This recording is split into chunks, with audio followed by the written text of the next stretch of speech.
ਸ੍ਰੀ ਵਾਹਿਗੁਰੂ ਸਾਹਿਬ JIO. ਪਾਦਾ ਪੜਿਆ ਆਖੀਆ, ਵਿਦਿਆ ਵਿਚਰੈ ਸਹਿਜ ਸੁਭਾਈ। ਵਿਦਿਆ ਸੋਧੈ ਤਤ ਲਹੈ, ਰਾਮ ਨਾਮ ਲਿਵ ਲਾਈ। ਪਦ ਪੜਿਆ ਆਖੀਆ। ਵਾਹਿਗੁਰੂ ਜੀ ਕਾ ਖਾਲਸਾ, ਵਾਹਿਗੁਰੂ ਜੀ ਕੀ ਫਤਿਹ। ਕੋਟ ਬ੍ਰਹਮੰਡਾਂ ਦੇ ਮਾਲਕ, ਜੁਗੋ ਜੁਗੀ ਅਟਲ ਸ਼ਬਦਾ ਅਵਤਾਰ, ਦਸਾਂ ਪਾਤਸ਼ਾਹੀਆਂ ਦੀ ਆਤਮਕ ਜੋਤ, ਧੰਨ ਧੰਨ ਸਤਿਗੁਰੂ ਸ੍ਰੀ ਗੁਰੂ ਗ੍ਰੰਥ ਸਾਹਿਬ ਸੱਚੇ ਪਾਤਸ਼ਾਹ ਜੀ ਮਹਾਰਾਜ ਜੀ ਦੀ ਪਵਿੱਤਰ ਪਾਵਨ ਹਜ਼ੂਰੀ ਦੇ ਵਿੱਚ ਜੁੜਮਨ ਬੈਠੀ ਗੁਰੂ ਰੂਪ ਗੁਰੂ ਖਾਲਸਾ ਸਾਧ ਸੰਗਤ ਜੀਓ। ਆਓ ਬੜੇ ਪਿਆਰ ਔਰ ਸਤਿਕਾਰ ਦੇ ਨਾਲ ਅੰਮ੍ਰਿਤ ਬਾਣੀ ਹਰ ਹਰ ਤੇਰੀ ਸੁਣ ਸੁਣ ਹੋਵੇ ਪਰਮ ਗਤ ਮੇਰੀ। ਜਲਨ ਬੁਝੀ ਸੀਤਲ ਹੋਏ ਮਨੁਆ, ਸਤਿਗੁਰ ਕਾ ਦਰਸ਼ਨ ਪਾਏ ਜੀਓ। ਸਤਿਗੁਰਾਂ ਦੀ ਪਵਿੱਤਰ ਅੰਮ੍ਰਿਤ ਬਾਣੀ ਦੀ ਕਥਾ ਵਿਚਾਰ ਵਿਆਖਿਆ, ਸੋ ਸਰਵਣ ਕਰਕੇ ਲਾਭ ਪ੍ਰਾਪਤ ਕਰੋ ਜੀ। ਇੱਕ ਵਾਰ ਉਚਾਰਨ ਕਰੋ ਸਤਨਾਮ ਸ੍ਰੀ ਵਾਹਿਗੁਰੂ ਜੀ। ਸਤਨਾਮ ਸ੍ਰੀ ਵਾਹਿਗੁਰੂ ਸਾਹਿਬ ਜੀਓ। ਪਦ ਪੜਿਆ ਆਖੀਆ। ਰਾਮ ਕਲੀ ਮਹੱਲਾ ਪਹਿਲਾ। ਦੱਖਣੀ ਓੰਕਾਰ ਸਰਲੇਖ ਹੇਠ ਪਹਿਲੇ ਪਾਤਸ਼ਾਹ ਧੰਨ ਧੰਨ ਸਤਿਗੁਰੂ ਸ੍ਰੀ ਗੁਰੂ ਨਾਨਕ ਦੇਵ ਸਾਹਿਬ ਜੀ ਮਹਾਰਾਜ ਜੀ ਨੇ ਇਹ ਦੱਖਣੀ ਓੰਕਾਰ ਨਾਮੇ ਬਾਣੀ ਇੱਕ ਪਾਂਧਾ ਬੱਚਿਆਂ ਨੂੰ ਪੜ੍ਹਾ ਰਿਹਾ ਸੀ। ਉਹਦੇ ਪ੍ਰਥਾਏ ਖੱਤਰੀ ਬ੍ਰਾਹਮਣ ਸੂਦ ਵੈਸ ਉਪਦੇਸ਼ ਚੌ ਵਰਨਾ ਕੋ ਸਾਂਝਾ। ਸਾਂਝੀ ਸਗਲ ਜਹਾਨੈ ਪ੍ਰਥਾਏ ਸਾਖੀ, ਮਹਾਂਪੁਰਖ ਬੋਲਦੇ ਸਾਂਝੀ ਸਗਲ ਜਹਾਨੈ। ਸਰਬ ਸਾਂਝਾ ਉਪਦੇਸ਼ ਬਖਸ਼ਿਸ਼ ਕਰ ਰਹੇ ਹਨ। ਪਿੱਛੇ 53 ਪੌੜੀਆਂ ਦੀ ਕਥਾ ਵਿਚਾਰ ਆਪ ਸਰਵਣ ਕਰ ਚੁੱਕੇ ਹੋ। ਅੱਜ 54ਵੀਂ ਪੌੜੀ ਦੀ ਕਥਾ ਵਿਚਾਰ ਪ੍ਰਾਰੰਭ ਹੋ ਰਹੀ ਹੈ, ਜਿਸ ਵਿੱਚ ਪਾਂਧੇ ਨੂੰ ਮੁਖਾਤਬ ਕਰਕੇ ਕਹਿ ਰਹੇ ਨੇ ਕਿ ਪਾਂਧਾ ਗੁਰਮੁਖੀ ਆਖੀ ਹੈ। ਅੱਜ ਕੱਲ੍ਹ ਪਾਂਧਾ ਨਿਰਾ ਹਿਸਾਬ ਕਿਤਾਬ ਵਹੀ ਖਾਤਾ ਸਿਖਾਉਣ ਵਾਲੇ ਨੂੰ ਕਹਿੰਦੇ ਨੇ, ਜੋ ਮਨੀਮੀਪੁਣਾ ਸਿਖਾਉਂਦਾ, ਹਿਸਾਬ ਕਿਤਾਬ ਕਰਨਾ ਸਿਖਾਉਂਦਾ। ਜਿਵੇਂ ਚਾਰਟਰਡ ਅਕਾਊਂਟੈਂਟ ਹੁੰਦੇ ਨੇ, ਸੋ ਉਹ ਪਿਛਲੇ ਸਮੇਂ ਦੇ ਵਿੱਚ ਪਾਂਧੇ ਸਿਖਾਉਂਦੇ ਸੀਗੇ, ਜਿੰਨਾ ਅਕਾਊਂਟਸ ਹੈ, ਹਿਸਾਬ ਕਿਤਾਬ ਹੈ, ਵਹੀ ਖਾਤਾ ਹੈ। ਅਤੇ ਕਈ ਇਹਨਾਂ ਦੇ ਵਿੱਚ ਮੁਸਲਮਾਨ ਹੋ ਕੇ ਵੀ ਪਾਂਧਾ ਆਪਦੇ ਆਪ ਨੂੰ ਕਹਾ ਰਹੇ ਨੇ। ਗੁਰੂ ਮਹਾਰਾਜ ਫਰਮਾਉਂਦੇ ਨੇ, ਪਾਂਧਾ ਪੜ੍ਹਿਆ ਕੀ ਹੈ? ਉਹ ਪੱਧਤੀਆਂ ਦੱਸਣ ਵਾਲਾ ਪਾਂਧਾ, ਪੜ੍ਹਾਉਣ ਵਾਲਾ ਪੜ੍ਹਿਆ ਹੋਇਆ ਵਿਦਵਾਨ ਆਖੀਦਾ ਕਹੀਦਾ ਹੈ। ਵਿਦਿਆ ਵਿਚਰਾ ਸਹਿਜ ਸੁਭਾਏ। ਜੋ ਬ੍ਰਹਮ ਵਿਦਿਆ ਨੂੰ ਵਿਚਾਰਦਾ ਅਤੇ ਸ਼ਾਂਤੀ ਸੁਭਾਅ ਨੂੰ ਧਾਰਨ ਕਰਕੇ ਰੱਖਦਾ ਹੈ। ਮਤਲਬ ਪੜ੍ਹਾਉਣ ਵਾਲੇ ਵਿੱਚ ਸਭ ਤੋਂ ਮੁੱਖ ਗੁਣ ਸ਼ਾਂਤੀ ਹੋਣੀ ਚਾਹੀਦੀ ਹੈ। ਜੇ ਉਹ ਕਾਲਾ ਪੈ ਗਿਆ ਤਾਂ ਬੱਚਿਆਂ ਨੂੰ ਪੜ੍ਹਾਵੇਗਾ ਕੌਣ? ਇਸ ਲਈ ਜੋ ਸ਼ਾਂਤੀ ਸੁਭਾਅ ਵਾਲਾ ਹੈ ਉਹੀ ਪਾਂਧਾ ਕਹਾ ਸਕਦਾ ਹੈ। ਜੋ ਕ੍ਰੋਧ ਵਿੱਚ ਨਾ ਆਏ, ਸ਼ਾਂਤੀ ਸੁਭਾਅ ਦੇ ਨਾਲ, ਧੀਰਜ ਦੇ ਨਾਲ, ਬੱਚਾ ਭਾਵੇਂ 100 ਵਾਰ ਵੀ ਪੁੱਛੇ ਤਾਂ ਵੀ ਉਹਦੇ ਸਵਾਲ ਦਾ ਉੱਤਰ ਦੇਵੇ। ਸੋਧੈ ਤਤ ਲਹੈ। ਸੋ ਜੋ ਬ੍ਰਹਮ ਵਿਦਿਆ ਨੂੰ ਵਿਚਾਰਦਾ ਤੇ ਸ਼ਾਂਤੀ ਸੁਭਾਅ ਨੂੰ ਧਾਰਨ ਕਰਕੇ ਰੱਖਦਾ, ਉਹੀ ਪਾਂਧਾ ਕਹਾ ਸਕਦਾ। ਵਿਦਿਆ ਸੁਧ ਹੈ, ਵਿਦਿਆ ਦੁਆਰਾ ਵੇਦਾਂ ਸ਼ਾਸਤਰਾਂ ਨੂੰ ਖੋਜ ਕੇ ਤਤ ਲਹੈ, ਸਿਧਾਂਤ ਸਰੂਪ ਦਾ ਗਿਆਨ ਲਖਣਾ ਕਰੇ, ਜਾਂ ਬ੍ਰਹਮ ਵਿਦਿਆ ਨੂੰ ਸੁਧ ਹੈ ਵਿਚਾਰ ਕੇ ਤਤ ਸਾਰ ਸਰੂਪ ਦੇ ਗਿਆਨ ਨੂੰ ਪ੍ਰਾਪਤ ਕਰੇ। ਰਾਮ ਨਾਮ ਲਿਵ ਲਾਏ।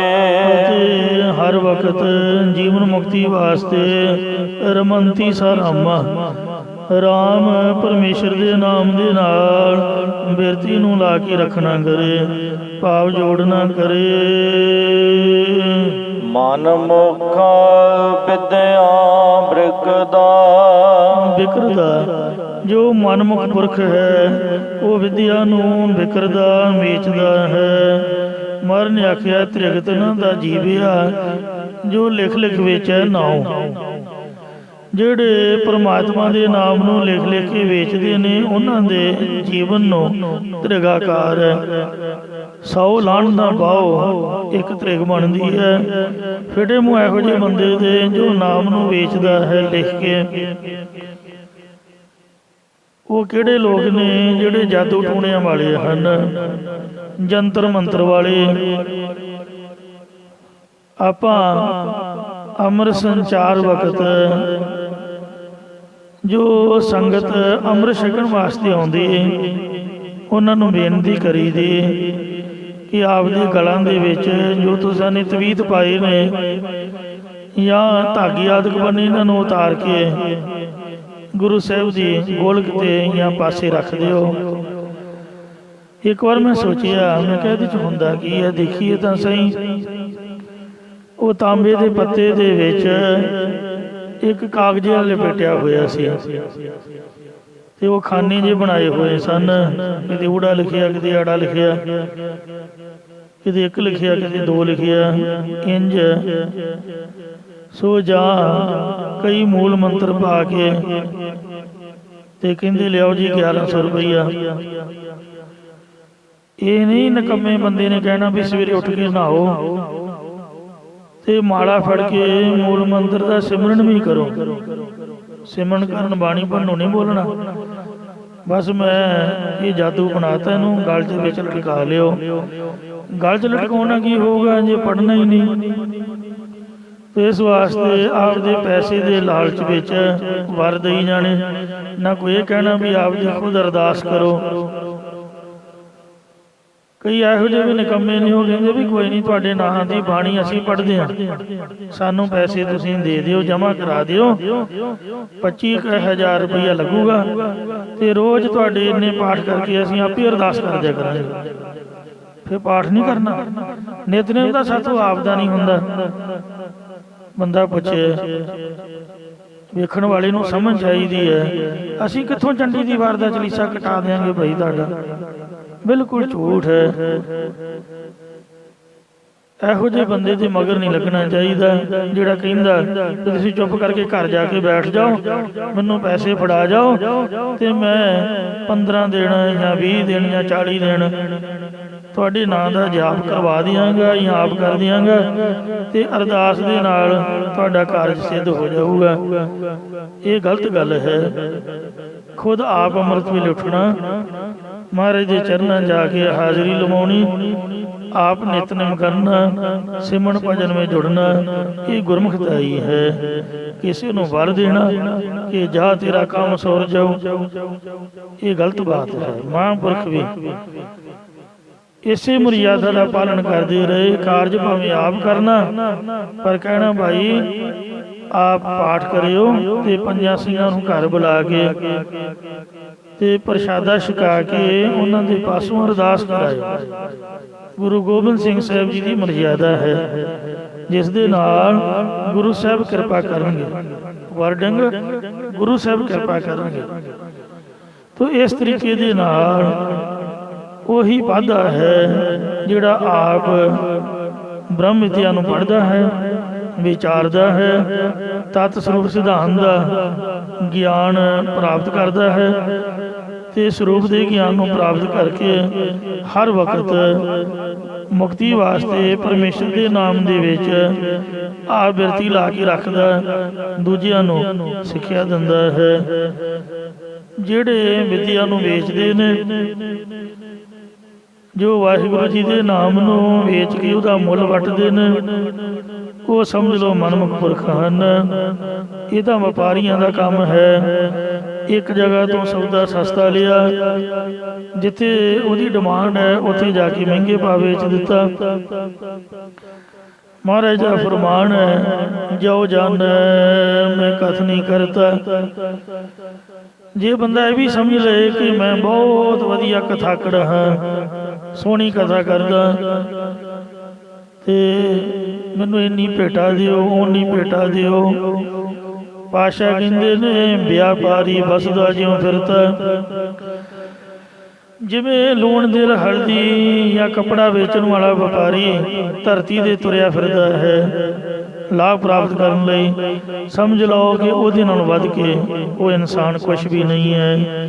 ਉਹ ਵਪਾਰੀ ਬੰਦਾ ਹੈ, ਜਿਹਨੇ ਸਿੱਖਿਆ ਤਾਂ ਫਰੀ ਹੈ ਜਾਂ ਥੋੜੇ ਪੈਸਿਆਂ ਦੇ ਵਿੱਚ ਤੇ ਅੱਗੇ ਮੁੱਲ ਜ਼ਿਆਦਾ ਵੱਟ ਰਿਹਾ ਹੈ, ਮਹਿੰਗੇ ਭਾਅ ਵੇਚ ਰਿਹਾ ਹੈ। ਇਸ ਲਈ ਮਨਮੁਖ ਪੁਰਖ ਆਪਦੀ ਵਿਦਿਆ ਨੂੰ ਵੇਚਦੇ ਨੇ।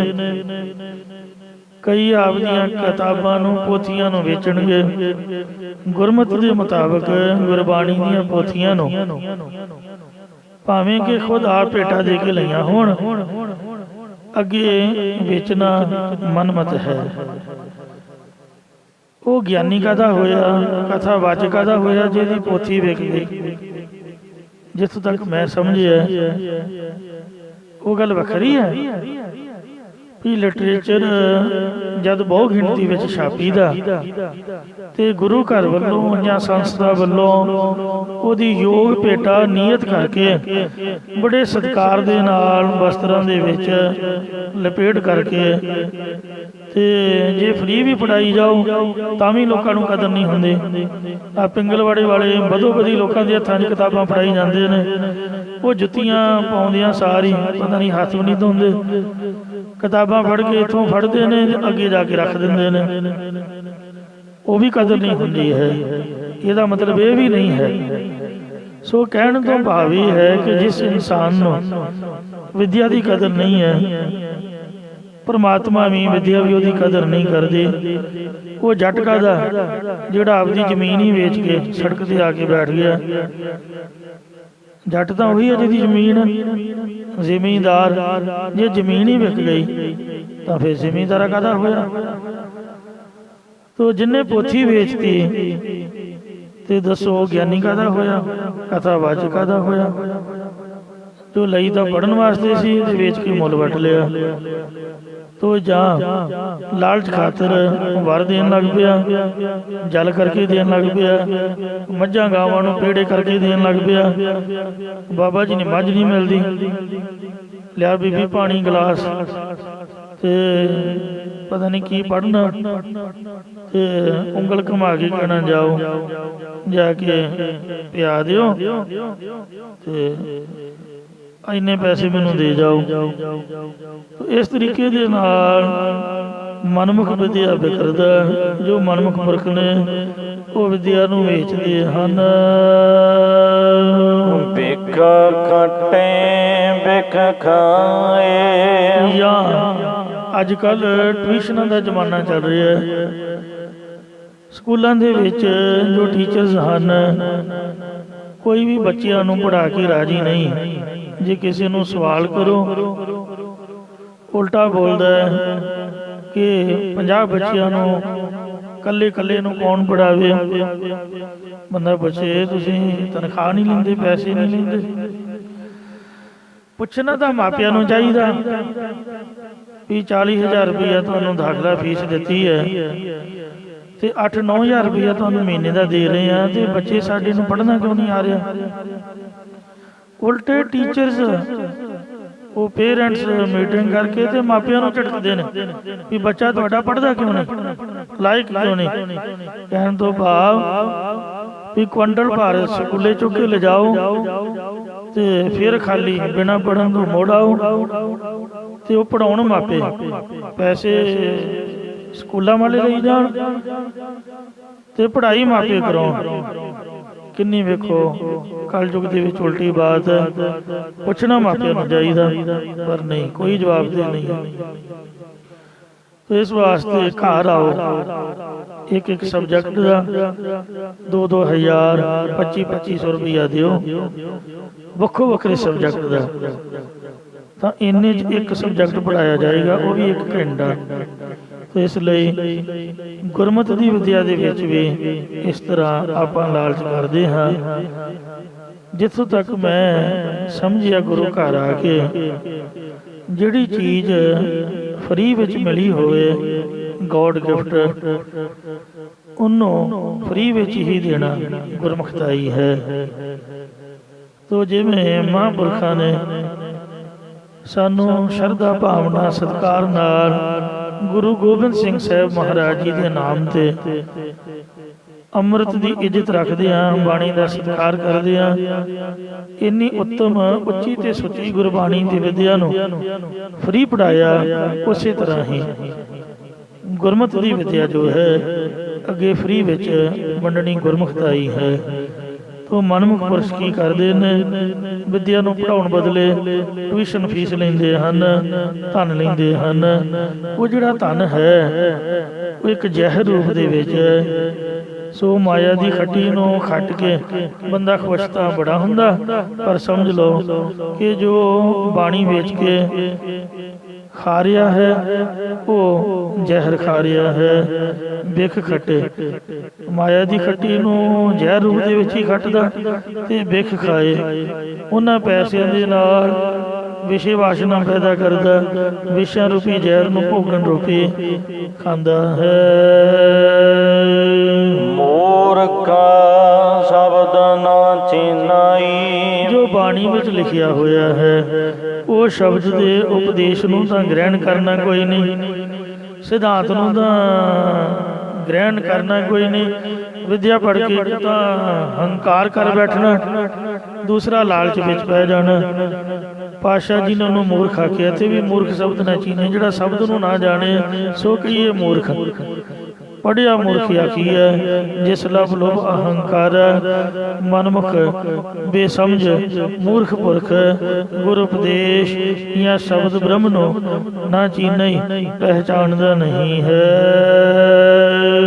ਸੂਝ ਬੋਜਨ ਹਕਾਏ, ਕਿਉਂਕਿ ਉਸਨੂੰ ਨਿਰਗੁਣ ਸਰੂਪ ਦੀ ਸੂਝ ਗਿਆਤ ਨਹੀਂ ਹੈ ਤੇ ਸਰਗੁਣ ਸਰੂਪ ਦੀ ਕੋਈ ਵੀ ਸਮਝ ਨਹੀਂ ਹੈ।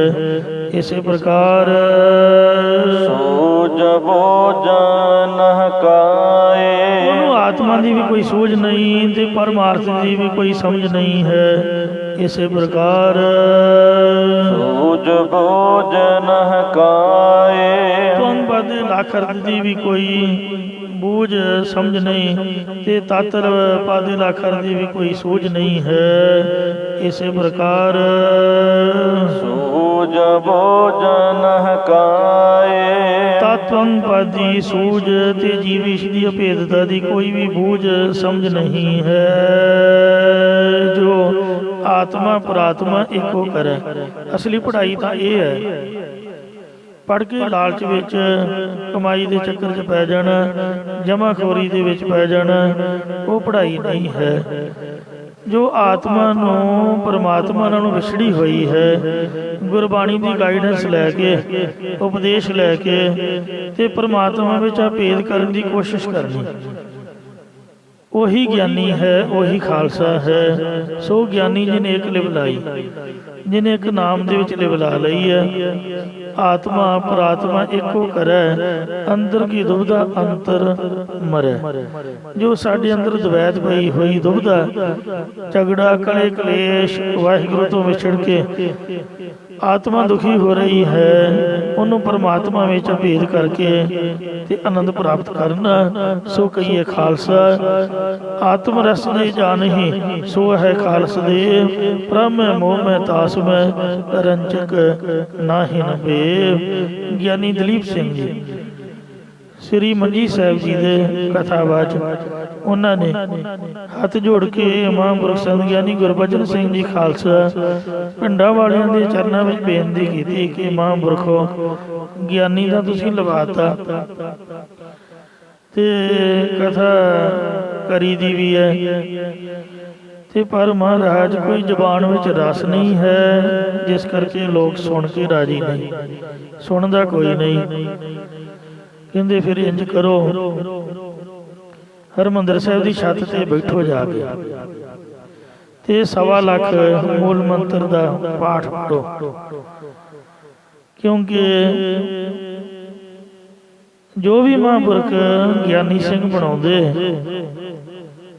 ਤਾਂ ਉਹਨੂੰ ਇਹੀ ਸਿੱਖਿਆ ਦਿੰਦੇ ਕਿ 1.25 ਲੱਖ ਮੂਲ ਮੰਤਰ ਦਾ ਪਹਿਲਾਂ ਪਾਠ ਕਰੋ।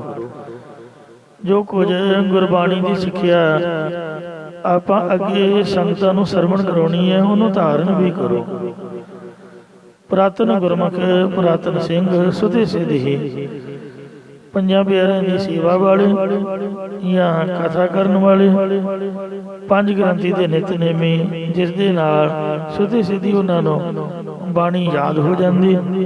ਇੱਕ ਸੁੱਖ ਸਿੰਘ ਹੁੰਦਾ ਸੀਗਾ, ਜਿਹਦੇ ਨਾਲ ਮੈਂ ਪਾਠ ਆਪ ਖੁਦ ਕਰਾਉਂਦਾ ਰਿਹਾ।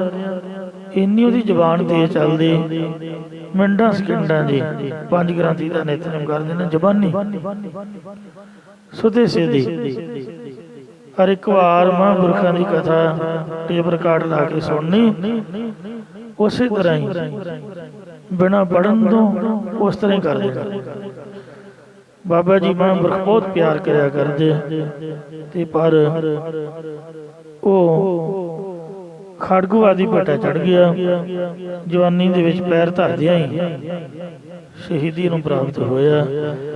ਇਸ ਲਈ ਮਹਾਰਾਜ ਸਾਹਿਬ ਸੱਚੇ ਪਾਤਸ਼ਾਹ ਜੀ ਕਹਿੰਦੇ ਨੇ ਕਿ ਭਾਈ ਜਿਹੜਾ ਗੁਰੂ ਉਪਦੇਸ਼ ਨੂੰ ਸਮਝਦਾ ਨਹੀਂ ਹੈ, ਜੋ ਸਾਹਿਬਾਂ ਨੇ ਸਿੱਖਿਆ ਦਿੱਤੀ ਉਹਦੇ ਤੇ ਅਮਲ ਨਹੀਂ ਕਰਦਾ ਤੇ ਕੇਵਲ ਪੜ੍ਹਾਈ ਨੂੰ ਹੀ ਪੜ੍ਹਿਆ ਹੋਇਆ ਤੇ ਲਾਲਚ ਵਿੱਚ ਪੈ ਗਿਆ। ਨਿਰੀ ਪੜ੍ਹਾਈ ਪੜ੍ਹਨ ਨਾਲ ਅਵਸਥਾ ਨਹੀਂ ਬਣਦੀ ਹੈ। ਜਿਵੇਂ ਜਿਹੜਾ ਸਿਪਾਹੀ ਹੈ ਉਹ ਚੌਂਕ 'ਚ ਖੜਾ ਪਤਾ ਨਹੀਂ ਕਿੰਨਿਆਂ ਨੂੰ ਉਹਨਾਂ ਦੀ ਮੰਜ਼ਿਲ ਤੇ ਪਹੁੰਚਾ ਦਿੰਦਾ ਸੱਜੇ ਖੱਬੇ ਕਰਕੇ। ਅੱਜ ਕੱਲ੍ਹ ਤਾਂ ਆਟੋਮੈਟਿਕ ਲਾਈਟਾਂ ਨੇ ਤੇ ਉਹ ਪਹਿਲਾਂ ਚਬੂਤਰੇ ਹੁੰਦੇ ਸੀਗੇ ਤੇ ਸਿਪਾਹੀ ਲਗਾਉਂਦੇ ਹੁੰਦੇ ਸੀ। ਦੁਨੀਆ ਸਵੇਰ ਤੋਂ ਸ਼ਾਮ ਤੱਕ ਪਤਾ ਨਹੀਂ ਦਿੱਲੀ, ਕਲਕੱਤੇ, ਬੰਬੇ ਕਿੱਥੋਂ ਤੱਕ ਪਹੁੰਚ ਜਾਂਦੀ ਤੇ ਉਹ ਵਿਚਾਰਾ ਉੱਥੇ ਹੀ ਖੜਾ ਰਹਿੰਦਾ। ਰਸਤਾ ਦੱਸਣ ਵਾਲਾ ਆਪ ਰਸਤੇ ਚੱਲਿਆ ਨਹੀਂ, ਉਹ ਚਬੂਤਰੇ 'ਚ ਹੀ ਖੜਾ ਰਹਿੰਦਾ। ਤੋ ਸਾਡਾ ਕੰਮ ਚਬੂਤਰੇ ਦੀ ਤਰ੍ਹਾਂ ਹੈ। ਸੁਣਨ ਵਾਲੇ ਤਰੱਕੀ ਪ੍ਰਾਪਤ ਕਰ ਲੈਂਦੇ ਨੇ, ਪਰ ਜਿਹੜਾ ਸੁਣਾਉਣ ਵਾਲਾ ਹੈ ਜੇ ਉਹ ਕਮਾਈ ਨਹੀਂ ਕਰਦਾ ਤਾਂ ਚਬੂਤਰੇ 'ਚ ਖੜੇ ਸਿਪਾਹੀ ਨਾਲੋਂ ਵੱਧ ਕੁਛ ਵੀ ਨਹੀਂ ਹੈ। ਡਿਊਟੀ ਤਾਂ ਦੇ ਰਿਹਾ, ਲਾਭ ਵੀ ਮਿਲ ਰਿਹਾ, ਮਾਇਆ ਤੇਲਾ ਤਨਖਾਹ ਵੀ, ਪਰ ਰਸਤੇ ਤੁਰਿਆ ਹੀ ਨਹੀਂ, ਮੰਜ਼ਿਲ ਤੇ ਨਹੀਂ ਪਹੁੰਚ ਸਕੇਗਾ, ਅਵਸਥਾ ਨਹੀਂ ਬਣੂਗੀ। ਤੋ ਅਵਸਥਾ ਬਣਾਉਣ ਲਈ ਖੁਦ ਆਪ ਕਮਾਈ ਕਰਨੀ ਪੈਂਦੀ ਹੈ, ਜ਼ੁਬਾਨ ਹਿਲਾਉਣੀ ਪੈਣੀ ਹੈ, ਉਹ ਵੀ ਇਕੱਲੇ ਬੈਠ ਕੇ। ਤੋ ਇਸ ਵਾਸਤੇ ਮਹਾਰਾਜ ਸੱਚੇ ਪਾਤਸ਼ਾਹ ਜੀ ਦਾ ਉਪਦੇਸ਼ ਹੈ, ਆਪ ਕਮਾਓ ਅਵਰਾ ਉਪਦੇਸ਼। ਕਮਾਈ ਖੁਦ ਪਹਿਲਾਂ ਆਪ ਕਰੋ, ਦੂਜਿਆਂ ਨੂੰ ਉਪਦੇਸ਼ ਬਾਅਦ ਵਿੱਚ ਦੇਣ ਜਾਓ। ਕਬੀਰ ਅਵਰਾ ਕੋ ਉਪਦੇਸ਼ ਤੇ ਮੁਖ ਮੇਂ ਪਰ ਹੈ ਰੇਤ, ਰਾਸ ਬਰਾਨੀ ਰਾਖਤੇ ਖਾਇਆ ਕਰ ਕਾ ਖੇਤ। ਕਿਸੇ ਵੀ ਇਨਸਾਨ ਦੀ ਪਰਖ ਕਰਨੀ ਹੋਵੇ ਤੇ ਉਹਦੀ ਪਹਿਚਾਣ ਕਰਨੀ ਹੋਵੇ, ਸਭ ਤੋਂ ਪਹਿਲਾਂ ਤਾਂ ਉਹਦਾ ਨਾਮ ਪੁੱਛੀਦਾ, ਫਿਰ ਉਹਨੂੰ ਮਿਲੀਦਾ ਹੈ। 50% ਬੰਦੇ ਦੇ ਮੱਥੇ ਵੱਲ ਵੇਖ ਕੇ ਆਈਡੀਆ ਲੱਗ ਸਕਦਾ ਇਹ ਕਿਸ ਸੁਭਾਅ ਵਾਲਾ ਹੋਏਗਾ ਔਰ ਕਿੱਥੋਂ ਤੱਕ ਇਹਦੀ ਪਹੁੰਚ ਹੋਏਗੀ। 50% 2-4 ਅੱਖਰ ਬੋਲੇ ਤੇ ਬੋਲਣ ਤੋਂ ਦੀ ਪਹਿਚਾਣ ਹੁੰਦੀ ਹੈ। ਤੋ 100% ਇਨਸਾਨ ਬੋਲਣ ਤੋਂ ਪਹਿਚਾਣਿਆ ਜਾਂਦਾ ਹੈ। ਇਸ ਵਾਸਤੇ ਮਹਾਂਪੁਰਖਾਂ ਨੇ ਜਦ ਇਹ ਸਿੱਖਿਆ ਦਿੱਤੀ ਤਾਂ ਉਹਨਾਂ ਨੇ 1.25 ਲੱਖ ਮੂਲ ਮੰਤਰ ਦਾ ਪਾਠ ਕੀਤਾ। ਫਿਰ ਗੁਰੂ ਸਾਹਿਬ ਦੀ ਕਿਰਪਾ ਹੋਈ, ਚੜ੍ਹਦੀ ਕਲਾ ਦੇ ਵਿੱਚ ਸੇਵਾ ਨਿਭੀ। ਸਿੰਘ ਸਾਹਿਬ ਗਿਆਨੀ ਇਕਬਾਲ ਸਿੰਘ ਜੀ ਪਟਨਾ ਸਾਹਿਬ ਵਾਲੇ, ਸ੍ਰੀ ਹਰਿਮੰਦਰ ਜੀ ਤਖਤ ਪਟਨਾ ਸਾਹਿਬ, ਸੋ ਇਹਨਾਂ ਨੇ ਵੀ ਆਪ ਦੇ ਬਾਰੇ ਬਚਨ ਸੁਣਾਇਆ ਵੀ ਇੱਥੇ ਰੋਪੜ ਦੇ ਆਪਣਾ ਖਰੜ ਦੇ ਨਜ਼ਦੀਕ ਇਹਨਾਂ ਦੇ ਉਸਤਾਦ ਚੜ੍ਹਾਈ ਕਰ ਗਏ, ਉਹਨਾਂ ਦੇ ਭੋਗ ਤੇ ਬੋਲ ਰਹੇ ਸਨ। ਉਹਨਾਂ ਦਾ ਨਾਮ ਸ਼ਾਇਦ ਗਿਆਨੀ ਗੁਰਮੇਲ ਸਿੰਘ ਜੀ, ਮੈਂ ਭੁੱਲਦਾ ਨਾ ਹੋਵਾਂ। ਜਿੱਥੇ ਗਿਆਨੀ ਇੰਦਰਜੀਤ ਸਿੰਘ ਜੀ ਰਹਿੰਦੇ, ਉੱਥੇ ਨਗਰ ਦੇ ਵਿੱਚ ਉਹਨਾਂ ਦਾ ਸਥਾਨ ਹੈ।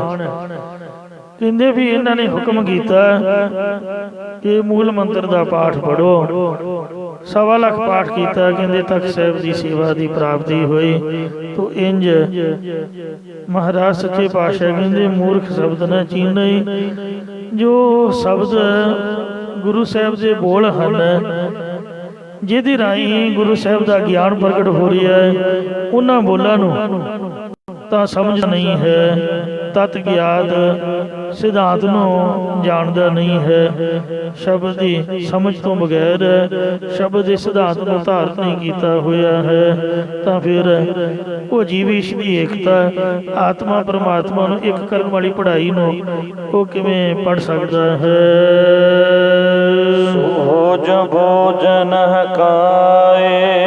ਨਾ ਤਾਂ ਆਪ ਦੇ ਬਾਰੇ ਕੋਈ ਸਮਝ ਹੈ ਕਿ ਮੈਂ ਕੌਣ ਹਾਂ, ਕੀ ਕਰਨ ਆਇਆ, ਕੀ ਕਰ ਰਿਹਾ ਹਾਂ। ਪੈਸਾ ਕਮਾਉਣਾ ਤਾਂ ਨਚਾਰ ਬੰਦੇ ਵੀ ਕਮਾ ਸਕਦੇ ਨੇ। ਆ ਜਿਹੜੇ ਨੱਚਣ ਗਾਉਣ ਵਾਲੇ ਨੇ, ਅਰਬਾਂ ਰੁਪਈਆ ਇਹਨਾਂ ਦੇ ਕੋਲ ਵੀ ਜੇ ਇਸੇ ਕੰਮ 'ਚ ਹੀ ਬੰਦਾ ਪੈ ਗਿਆ ਗੁਰਮਤਿ ਪੜ੍ਹ ਕੇ, ਤੇ ਫਿਰ ਕੋਈ ਲਾਭ ਨਹੀਂ ਹੈ ਜ਼ਿਆਦਾ। ਗੁਰਮਤਿ ਦੀ ਪੜ੍ਹਾਈ ਦਾ ਇਹ ਲਾਭ ਹੈ ਕਿ ਆਤਮਾ ਪਰਾਤਮਾ ਇੱਕੋ ਕਰੇ, ਅੰਤਰ ਕੀ ਦੁਬਿਧਾ ਅੰਤਰ ਮਰੈ, ਦੁਬਿਧਾ ਦਵੈਤ ਨਾਸ਼ ਕਰੇ, ਤੇ ਆਪਦੇ ਮਨ ਸਿਉ ਜੂਝ ਮਰੈ ਪ੍ਰਭ ਆਏ। ਮਨ ਜੀਤੈ ਜਗ ਜੀਤ। ਆਪਦੇ ਮਨ ਦੇ ਉੱਪਰ ਜਿੱਤ ਕਰਕੇ, ਮਨ ਨੂੰ ਕੰਟਰੋਲ 'ਚ ਕਰਕੇ, ਤੇ ਗੁਰਬਾਣੀ ਦੇ ਵਿੱਚ ਸਾਚੀ ਪ੍ਰੀਤ ਹਮ ਤੁਮ ਸਿਉ ਜੋਰੀ, ਤੁਮ ਸਿਉ ਜੋਰ ਅਵਰ ਸੰਗ ਤੋਰੀ। ਮਹਾਰਾਜ ਦੇ ਸ਼ਬਦ ਦੇ ਵਿੱਚ ਪ੍ਰੀਤੀ ਲਾਉਣਾ ਕਰੇ। ਪਾਤਾ ਗੁਰਮੁਖ ਆਖੀਐ। ਉਹ ਪद्धਤੀਆਂ ਦੱਸਣ ਵਾਲਾ ਗੁਰਮੁਖ ਆਖੀਦਾ ਹੈ, ਕਹੀਦਾ ਹੈ। ਚਾਟੜਿਆ ਮਤ ਦੇ। ਜਿਹੜਾ ਆਪਣੇ ਜਗਿਆਸੂ ਰੂਪ ਚਾਟੜਿਆਂ ਚੇਲਿਆਂ ਨੂੰ ਬ੍ਰਹਮ ਦੀ ਵਿਚਾਰ ਕਰਨ ਵਾਲੀ ਸ੍ਰੇਸ਼ਟ ਮਤੀ ਦੇਣਾ ਕਰੇ, ਸ੍ਰੇਸ਼ਟ ਬੁੱਧ ਦੇਣਾ ਕਰੇ, ਉਹਦੇ ਵਿਦਿਆਰਥੀ ਹੀ ਪੜ੍ਹਾਈ ਦੇ ਵਿੱਚ ਸਫਲ ਨੇ। ਉਹਦੀ ਪੜ੍ਹਾਈ ਹੋਈ ਹੀ ਸਫਲ ਹੈ।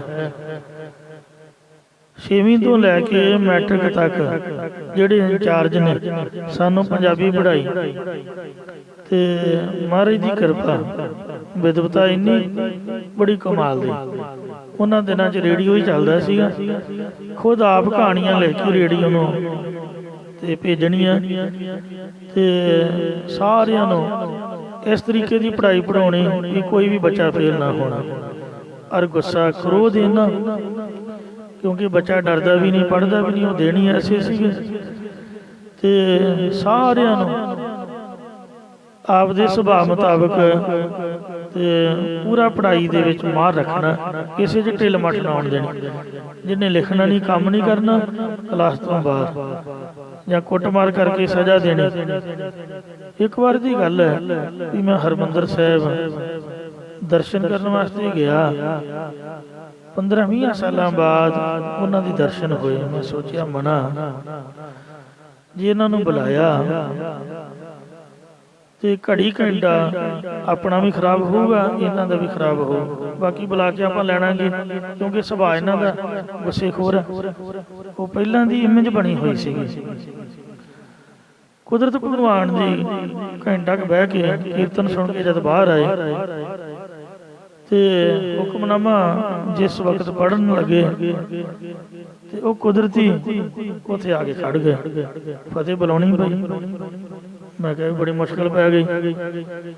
ਤੇ ਪਰ ਜਦ ਉਹਨਾਂ ਬਚਨ ਸੁਣਾਏ, ਜਿਸ ਤਰ੍ਹਾਂ ਬ੍ਰਹਮ ਗਿਆਨੀ ਮਹਾਂਪੁਰਖਾਂ ਦੇ ਬਚਨ, ਮੈਂ ਹੈਰਾਨ ਰਹਿ ਗਿਆ।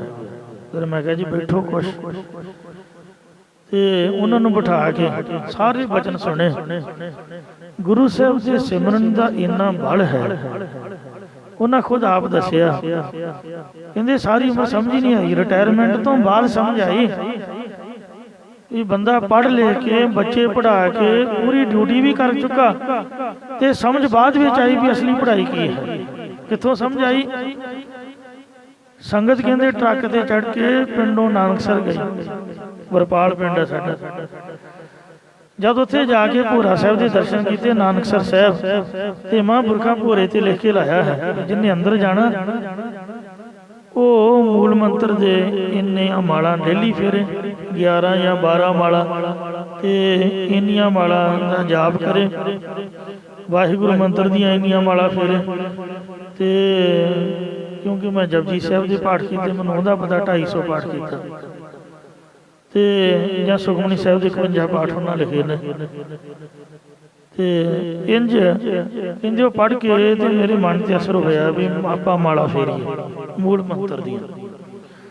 इन्नी कहंदे रब की कृपा होई, कहंदे तू सच नहीं मनना, हुण करन दी नहीं लोड़, बस आनंद लईदा। ते अमृत वेले 3 बजे अपने आप ही महाराज की कृपा ते साइकिल से चढ़न का ही पता भी चढ़ गए ते दरबार साहब महाराज पहुँचा के सबीलों की सेवा ते 8 पैर एक ते लेवे मन्ने न हुक्मा पार। और इन्ना आनंद है भी किसी ना बोलने भी जी नहीं करता, गल्लां करदियां भी सोचीदा भी समा कदे फजूल ना जाए। मैं कहा भी तानों तुसीं सिमरन की ताकत है, तुसीं नितनेम ही नहीं करोगे। मैं खुद आप वेखिया अपने आप से गुस्सा चढ़ी जाऊँ। जिन्ने भी विकार ने ये बाणी तो बगैर सिमरन तो बगैर हावी होंदे ने, जिवें जिवें अपने गुरु वल लगांगे तिवें तिवें विकार साडे तो बाहर दौड़नगे।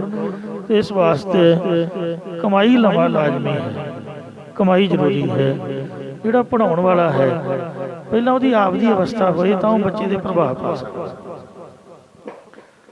जिन्हां को कीर्तन सिੱਖਿਆ ते 6 बजे मेरा समा हुंदा सी, रागी पूਰਨ ਸਿੰਘ जी। और इन्हों का प्रभाव अखा तो दिखता नहीं सी, पर 15 सिंह बैठे होंगे, मजाल है कोई एक दूजे नाल गल कर जाए या कोई एक दूजे तो नकल मार जाए या कुछ भी शरारत कर जाए, कल्ले कल्ले का पता बिना वेखण ते जद मैं जाके बैठना तो उन्होंने उंगलों के पोटियां दे आपदा अंगूठा घुमाते होना। मैं कहना रागी जी ये की कर रहे हो? और इन्नी तेज अंगूठा घूमदा कि बंदे की निगाह घूम जाती। कहते तेनों नहीं पता, संत करतार सिंह जी खालसा पिंडा वाले क्या करते सी कि रागी जी गुरु साहब का हुक्म है उच्चरो हो राम नाम लख बारी, कि 1 लाख बार वाहिगुरु नाम महाराज कहते भी बोलो। ते रागी जी 1 लाख बार वाहिगुरु कहना चाहिए सानू। ते कहते महापुरखों के वचनों मुताबक मैं अमृत वेले 3 बजे का उठिया या 6 बजे तक उंगलों के पोटियां ते गिन के 1 लाख बार वाहिगुरु कह दिता। मैं कहा तानू तो शब्द भावें 2 या 4 ही बंदा सिखदा जां थोड़ी विद्या लैंदा, पर उन्होंने सिखे हुए दरबार साहब हरमंदर साहब सचखंड रागी कारज सिंह जी और होर बेअंत गुरमुख प्यारे लाभ प्राप्त करके देशों विदेशों के विच ते वो संगत की सेवा निभा रहे हैं। ज्ञानी सरजीत सिंह जी सोधी जिन्होंने कथा के अखर पढ़ाए ने, नानक प्रकाश पढ़ाउंदियां होया मैं वेखना उन्होंने मूँह वाल ते उन्होंने मोटे मोटे गलेडू डिगी जाने, नाले पढ़ाई जाना ते नाले गलेडू डिगी जाने। जिथे गुरु नानक साहब सच्चे पातशाह जी की बाबत साखियां आउंदियां ने भी गुरु महाराज नूं पिता ने ताड़ना की, उन्हां दे मुख दे उपर चाट मारी ते बेबे नानक जी ने हथ फड़ लिया, बाबा जी ने तो कथा ही बंद करा देनी, कहना बंद करो इहो जी कथा नहीं मैं सुन सकदा।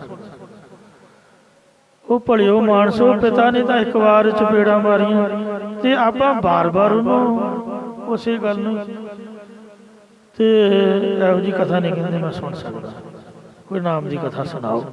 इन्ना विराग ते सोधी जी ने कथा पढ़ाउंदे रोई जाना ते मंगलों की कथा करदियां ये सिक्ख्या देनी भी कथा सीखण वास्ते नहीं हुंदी जां सिक्ख्या नहीं आउंदी, ये तो कमाई करने वास्ते होंदी है। ते असल च करन दा भी यही तरीका है नहीं भी पढ़ के ते बोली जाओ या वेख के बोली जाओ। जो अंदरों महाराज कृपा करे या समझ दे असली तो उदों ही सब कुछ होंदा। ये तो एक ਬਸ ਮਰਿਆਦਾ ਹੈ ਜੋ ਗੁਰੂ ਸਾਹਿਬ ਨੇ ਕਾਇਮ ਕੀਤੀ ਹੈ ਭਈ ਅੱਖਰ ਜਿਹੜੇ ਨੇ ਸੰਗਤ ਦੇ ਵਿੱਚੋਂ ਸਿੱਖਣੇ ਗੁਰਮਤਿ ਮਰਿਆਦਾ ਹੈ, ਪਰ ਸਿੱਖਣ ਸਿਖਾਉਣ ਵਾਲਾ ਕੰਮ ਨਹੀਂ ਹੈ। ਤੇ ਮਹਾਰਾਜ ਤਾਂ ਆ ਵੇਖੋ ਨਾਨਕ ਪ੍ਰਕਾਸ਼ ਦੇ ਵਿੱਚ ਕਮਾਈ ਕਰਨ ਬਾਰੇ, ਵਾਹਿਗੁਰੂ ਨਾਮ ਬਾਰੇ ਮੰਗਲਾਂ ਦੇ ਵਿੱਚ ਕਿੰਨਾ ਕਵੀ ਜੀ ਨੇ ਲਿਖਿਆ ਕਿ ਨਾਮ ਦੇ ਇੱਕ ਇੱਕ ਅੱਖਰ ਦਾ ਕਿੰਨਾ ਕਿੰਨਾ ਫਲ ਹੈ। ਭਾਈ ਗੁਰਦਾਸ ਜੀ ਨੇ ਵੀ ਲਿਖਿਆ ਜੈਸੇ 68 ਤੀਰਥ ਪਰਸ ਕੀਓ ਜੋ ਵਿਚਾਰ ਚਰਿਓ कैलाश रहियो, जैसे कोट बरस तपुर्द मुखी वह संतर में तनदा दयो, जैसे लाख बार कुरुक्षेत्र में असमेत जागा भंग ठयो। ते फुन अमृत नाम विशेष इति जिन एक बार श्री वाहिगुरु उच्चारण करो सतनाम श्री वाहिगुरु। तो पादा वही है, ਡੰਡਿਆਂ ਦੇ ਨਾਲ ਪੜ੍ਹਾਈ ਨਹੀਂ ਪੜ੍ਹੀ ਜਾਂਦੀ ਜਾਂ ਦਬਕਿਆਂ ਦੇ ਨਾਲ ਜਾਂ ਗੁੱਸੇ ਦੇ ਨਾਲ, ਇਹ ਤਾਂ ਪਿਆਰ ਦੀ ਖੇਡ ਹੈ। ਪਾਧਾ ਉਹ ਹੈ ਪੜਾਉਣ ਵਾਲਾ ਉਹ ਜਿਹੜਾ ਖੁਦ ਆਪ ਗੁਰਮੁਖ ਹੋਵੇ ਤੇ ਗੁਰਮੁਖ ਪਾਧੇ ਦਾ ਹੀ ਅੱਗੇ ਅਸਰ ਹੁੰਦਾ। ਸਕੂਲਾਂ ਕਾਲਜਾਂ ਦੇ ਵਿੱਚ ਨਿਆਣੇ ਤਾਈਓ ਵਿਗੜ ਜਾਂਦੇ ਨੇ, ਖੁਦ ਪੜਾਉਣ ਵਾਲਿਆਂ ਦਾ ਆਪ ਦਾ ਜੀਵਨ ਨਹੀਂ ਹੁੰਦਾ, ਉਹ ਬੱਚਿਆਂ ਦੇ ਨਾਲ ਹੀ ਗਲਤ ਹੋ ਜਾਂਦੇ। ਮੈਨੂੰ ਮਾਫ ਕਰਨਾ, ਇਹ ਸਭ ਕੁਝ ਵੇਖਣ ਤੇ ਸੁਣਨ ਵਿੱਚ ਆਇਆ ਹੈ। ਇਸ ਵਾਸਤੇ ਮਹਾਰਾਜ ਨੇ ਜੇ ਉਪਦੇਸ਼ ਦਿੱਤਾ ਹੈ ਤਾਂ ਗੁਰੂ ਮਹਾਰਾਜ ਨੇ ਮੋਹਤਬਾਰ ਬੰਦੇ ਜਿਹੜੇ ਆਪ ਦੇ ਆਪ ਨੂੰ ਗੁਰੂ ਕਹਾਉਂਦੇ ਸੀ ਉਹਨਾਂ ਨੂੰ ਕੰਨਾਂ ਤੋਂ ਫੜ ਕੇ ਸਮਝਾਇਆ, ਪੰਡਤਾਂ ਨੂੰ ਉਪਦੇਸ਼ ਦਿੱਤਾ, ਕਥਾਵਾਚਕ ਗਿਆਨੀਆਂ ਨੂੰ ਸਮਝਾਇਆ। ਆਮ ਬੰਦੇ ਵੱਲ ਨਹੀਂ ਗੁਰੂ ਸਾਹਿਬ ਨੇ ਵੇਖਿਆ। ਆਮ ਬੰਦਾ ਜਿਹੜਾ ਉਹ ਤਾਂ ਹੈ ਹੀ ਆਮ, ਜਿਹੜਾ ਆਪਦੇ ਆਪ ਨੂੰ ਖਾਸ ਕਹਾਉਂਦਾ ਜੀ ਉਹੀ ਸੁਧਰ ਜਾਏ ਤਾਂ ਫਿਰ ਆਪਣੇ ਆਪ ਹੀ ਸਭ ਦੁਨੀਆ ਸੁਧਰ ਜਾਊਗੀ। ਜੇ ਪਾਂਧਾ ਪੜਾਉਣ ਵਾਲਾ ਹੀ ਸੁਧਰ ਜਾਏ, ਬੱਚੇ ਤਾਂ ਆਪਣੇ ਆਪ ਹੀ ਪੜ੍ਹਾਈ ਪੜ੍ਹਨਗੇ। ਤੇ ਇਸ ਲਈ ਮਹਾਰਾਜ ਨੇ ਬੱਚਿਆਂ ਨੂੰ ਨਹੀਂ ਪੜ੍ਹਾਇਆ ਹੈ, ਬੱਚਾ ਤਾਂ ਹੈ ਹੀ ਬੱਚਾ, ਜਿਹੜਾ ਪੜਾਉਣ ਵਾਲਾ ਪਾਂਧਾ ਹੈ ਉਹਨੂੰ ਸਿੱਖਿਆ ਦਿੱਤੀ ਹੈ ਵੀ ਪਾਂਧਾ ਜੀ ਆਪਦਾ ਜੀਵਨ ਬਣਾਓ, ਤੁਸੀਂ ਗੁਰਮੁਖ ਬਣੋ, ਕਿਉਂਕਿ ਤੁਹਾਡੀ ਸਿੱਖਿਆ ਸੁਣ ਕੇ ਬੱਚਿਆਂ ਨੇ ਤਰੱਕੀ ਕਰਨੀ ਹੈ। ਜੇ ਤੁਹਾਡਾ ਆਪਦਾ ਹੀ ਜੀਵਨ ਨਹੀਂ ਤਾਂ ਬੱਚੇ ਤੁਹਾਡੇ ਤੋਂ ਸਿੱਖਿਆ ਕੀ ਲੈਣਗੇ। ਜਿਵੇਂ ਭਗਤ ਪ੍ਰਹਿਲਾਦ ਜੀ 7 ਸਾਲ ਦੀ ਉਮਰ ਹੈ, ਉਹਨਾਂ ਨੇ ਆਪਦੇ ਟੀਚਰਾਂ ਨੂੰ ਕਹਿ ਦਿੱਤਾ ਕਿ ਆਪਾਂ ਝੂਠ ਦੀ ਪੜ੍ਹਾਈ ਨਹੀਂ ਪੜ੍ਹਨੀ, ਰਾਜਨੀਤੀ ਹੈ ਹੀ ਝੂਠ, नहीं छोड़ो रे बाबा राम नाम मेरा और पढ़ो सो नहीं काम, ते मेरी पटिया लिख दो श्री गोपाल, वाहिगुरु का नाम मेरी पट्टी ते लिख दियो, और राजनीति पढ़ना मेरा कोई काम नहीं, मैं तो राम दे नाम की पढ़ाई ही पढ़ांगा। इसलिए पाधा गुरमुख आखी है, पद्धतियां दसन वाला गुरमुख उही पांधा कहीदा, उही टीचर उही पढ़ाउण वाला, तो उही कहीदा है।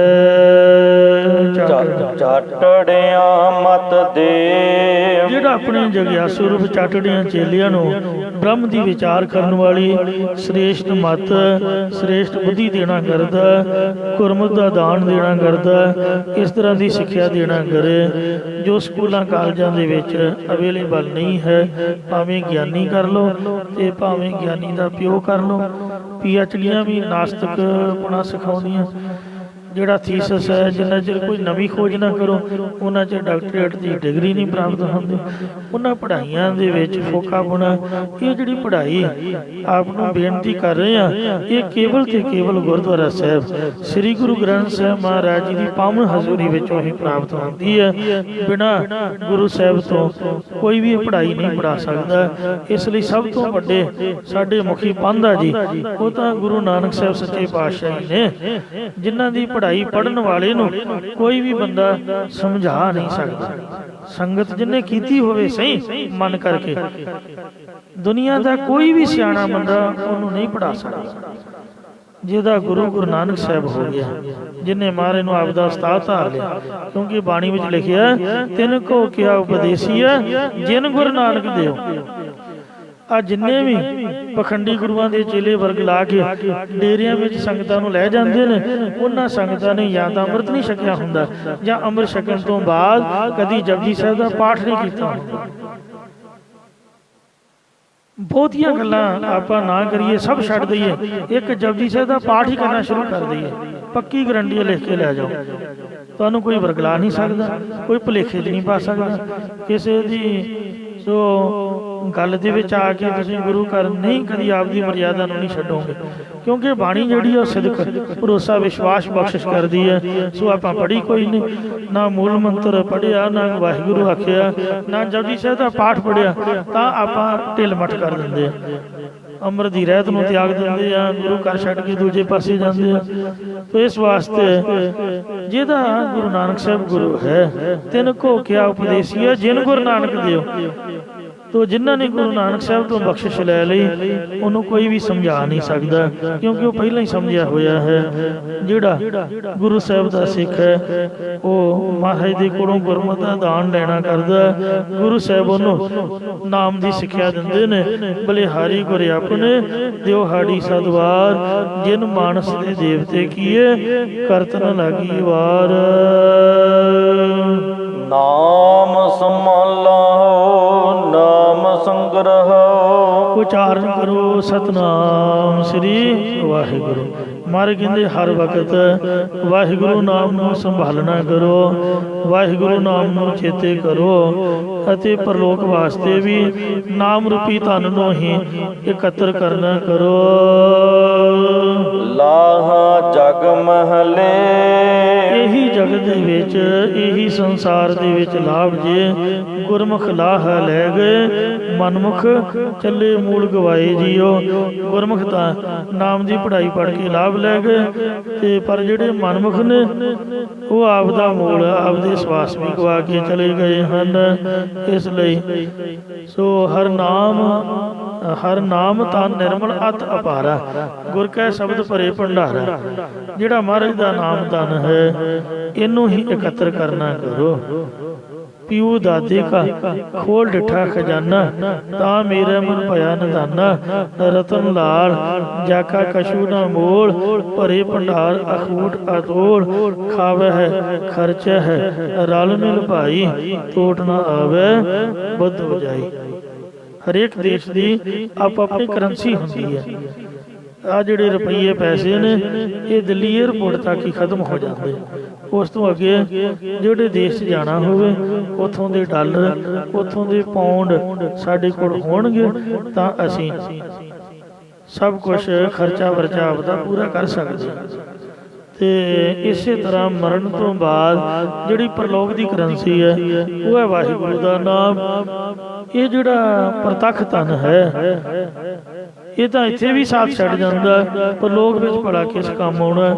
ਇਸ ਲਈ ਮਹਾਰਾਜ ਦਾ ਨਾਮ ਧਨ ਅਸਲੀ ਧਨ ਹੈ। ਤੀਜੇ ਪਾਤਸ਼ਾਹ ਗੁਰੂ ਅਮਰਦਾਸ ਜੀ ਫਰਮਾਉਂਦੇ ਨੇ, ਧਨਾਸਰੀ ਮਹੱਲਾ ਤੀਜਾ, ਕਾਚਾ ਧਨ ਸੰਚੈ ਮੂਰਖ ਗਾਵਾਰ, ਮਨ ਮੁਖ ਭੁੱਲੇ ਅੰਧ ਗਾਵਾਰ। ਲਿਖਿਆ ਕਹਿ ਧਨ ਸਦਾ ਦੁਖ ਹੋਏ, ਨਾ ਸਾਥ ਜਾਏ ਨਾ ਪ੍ਰਾਪਤ ਹੋਏ।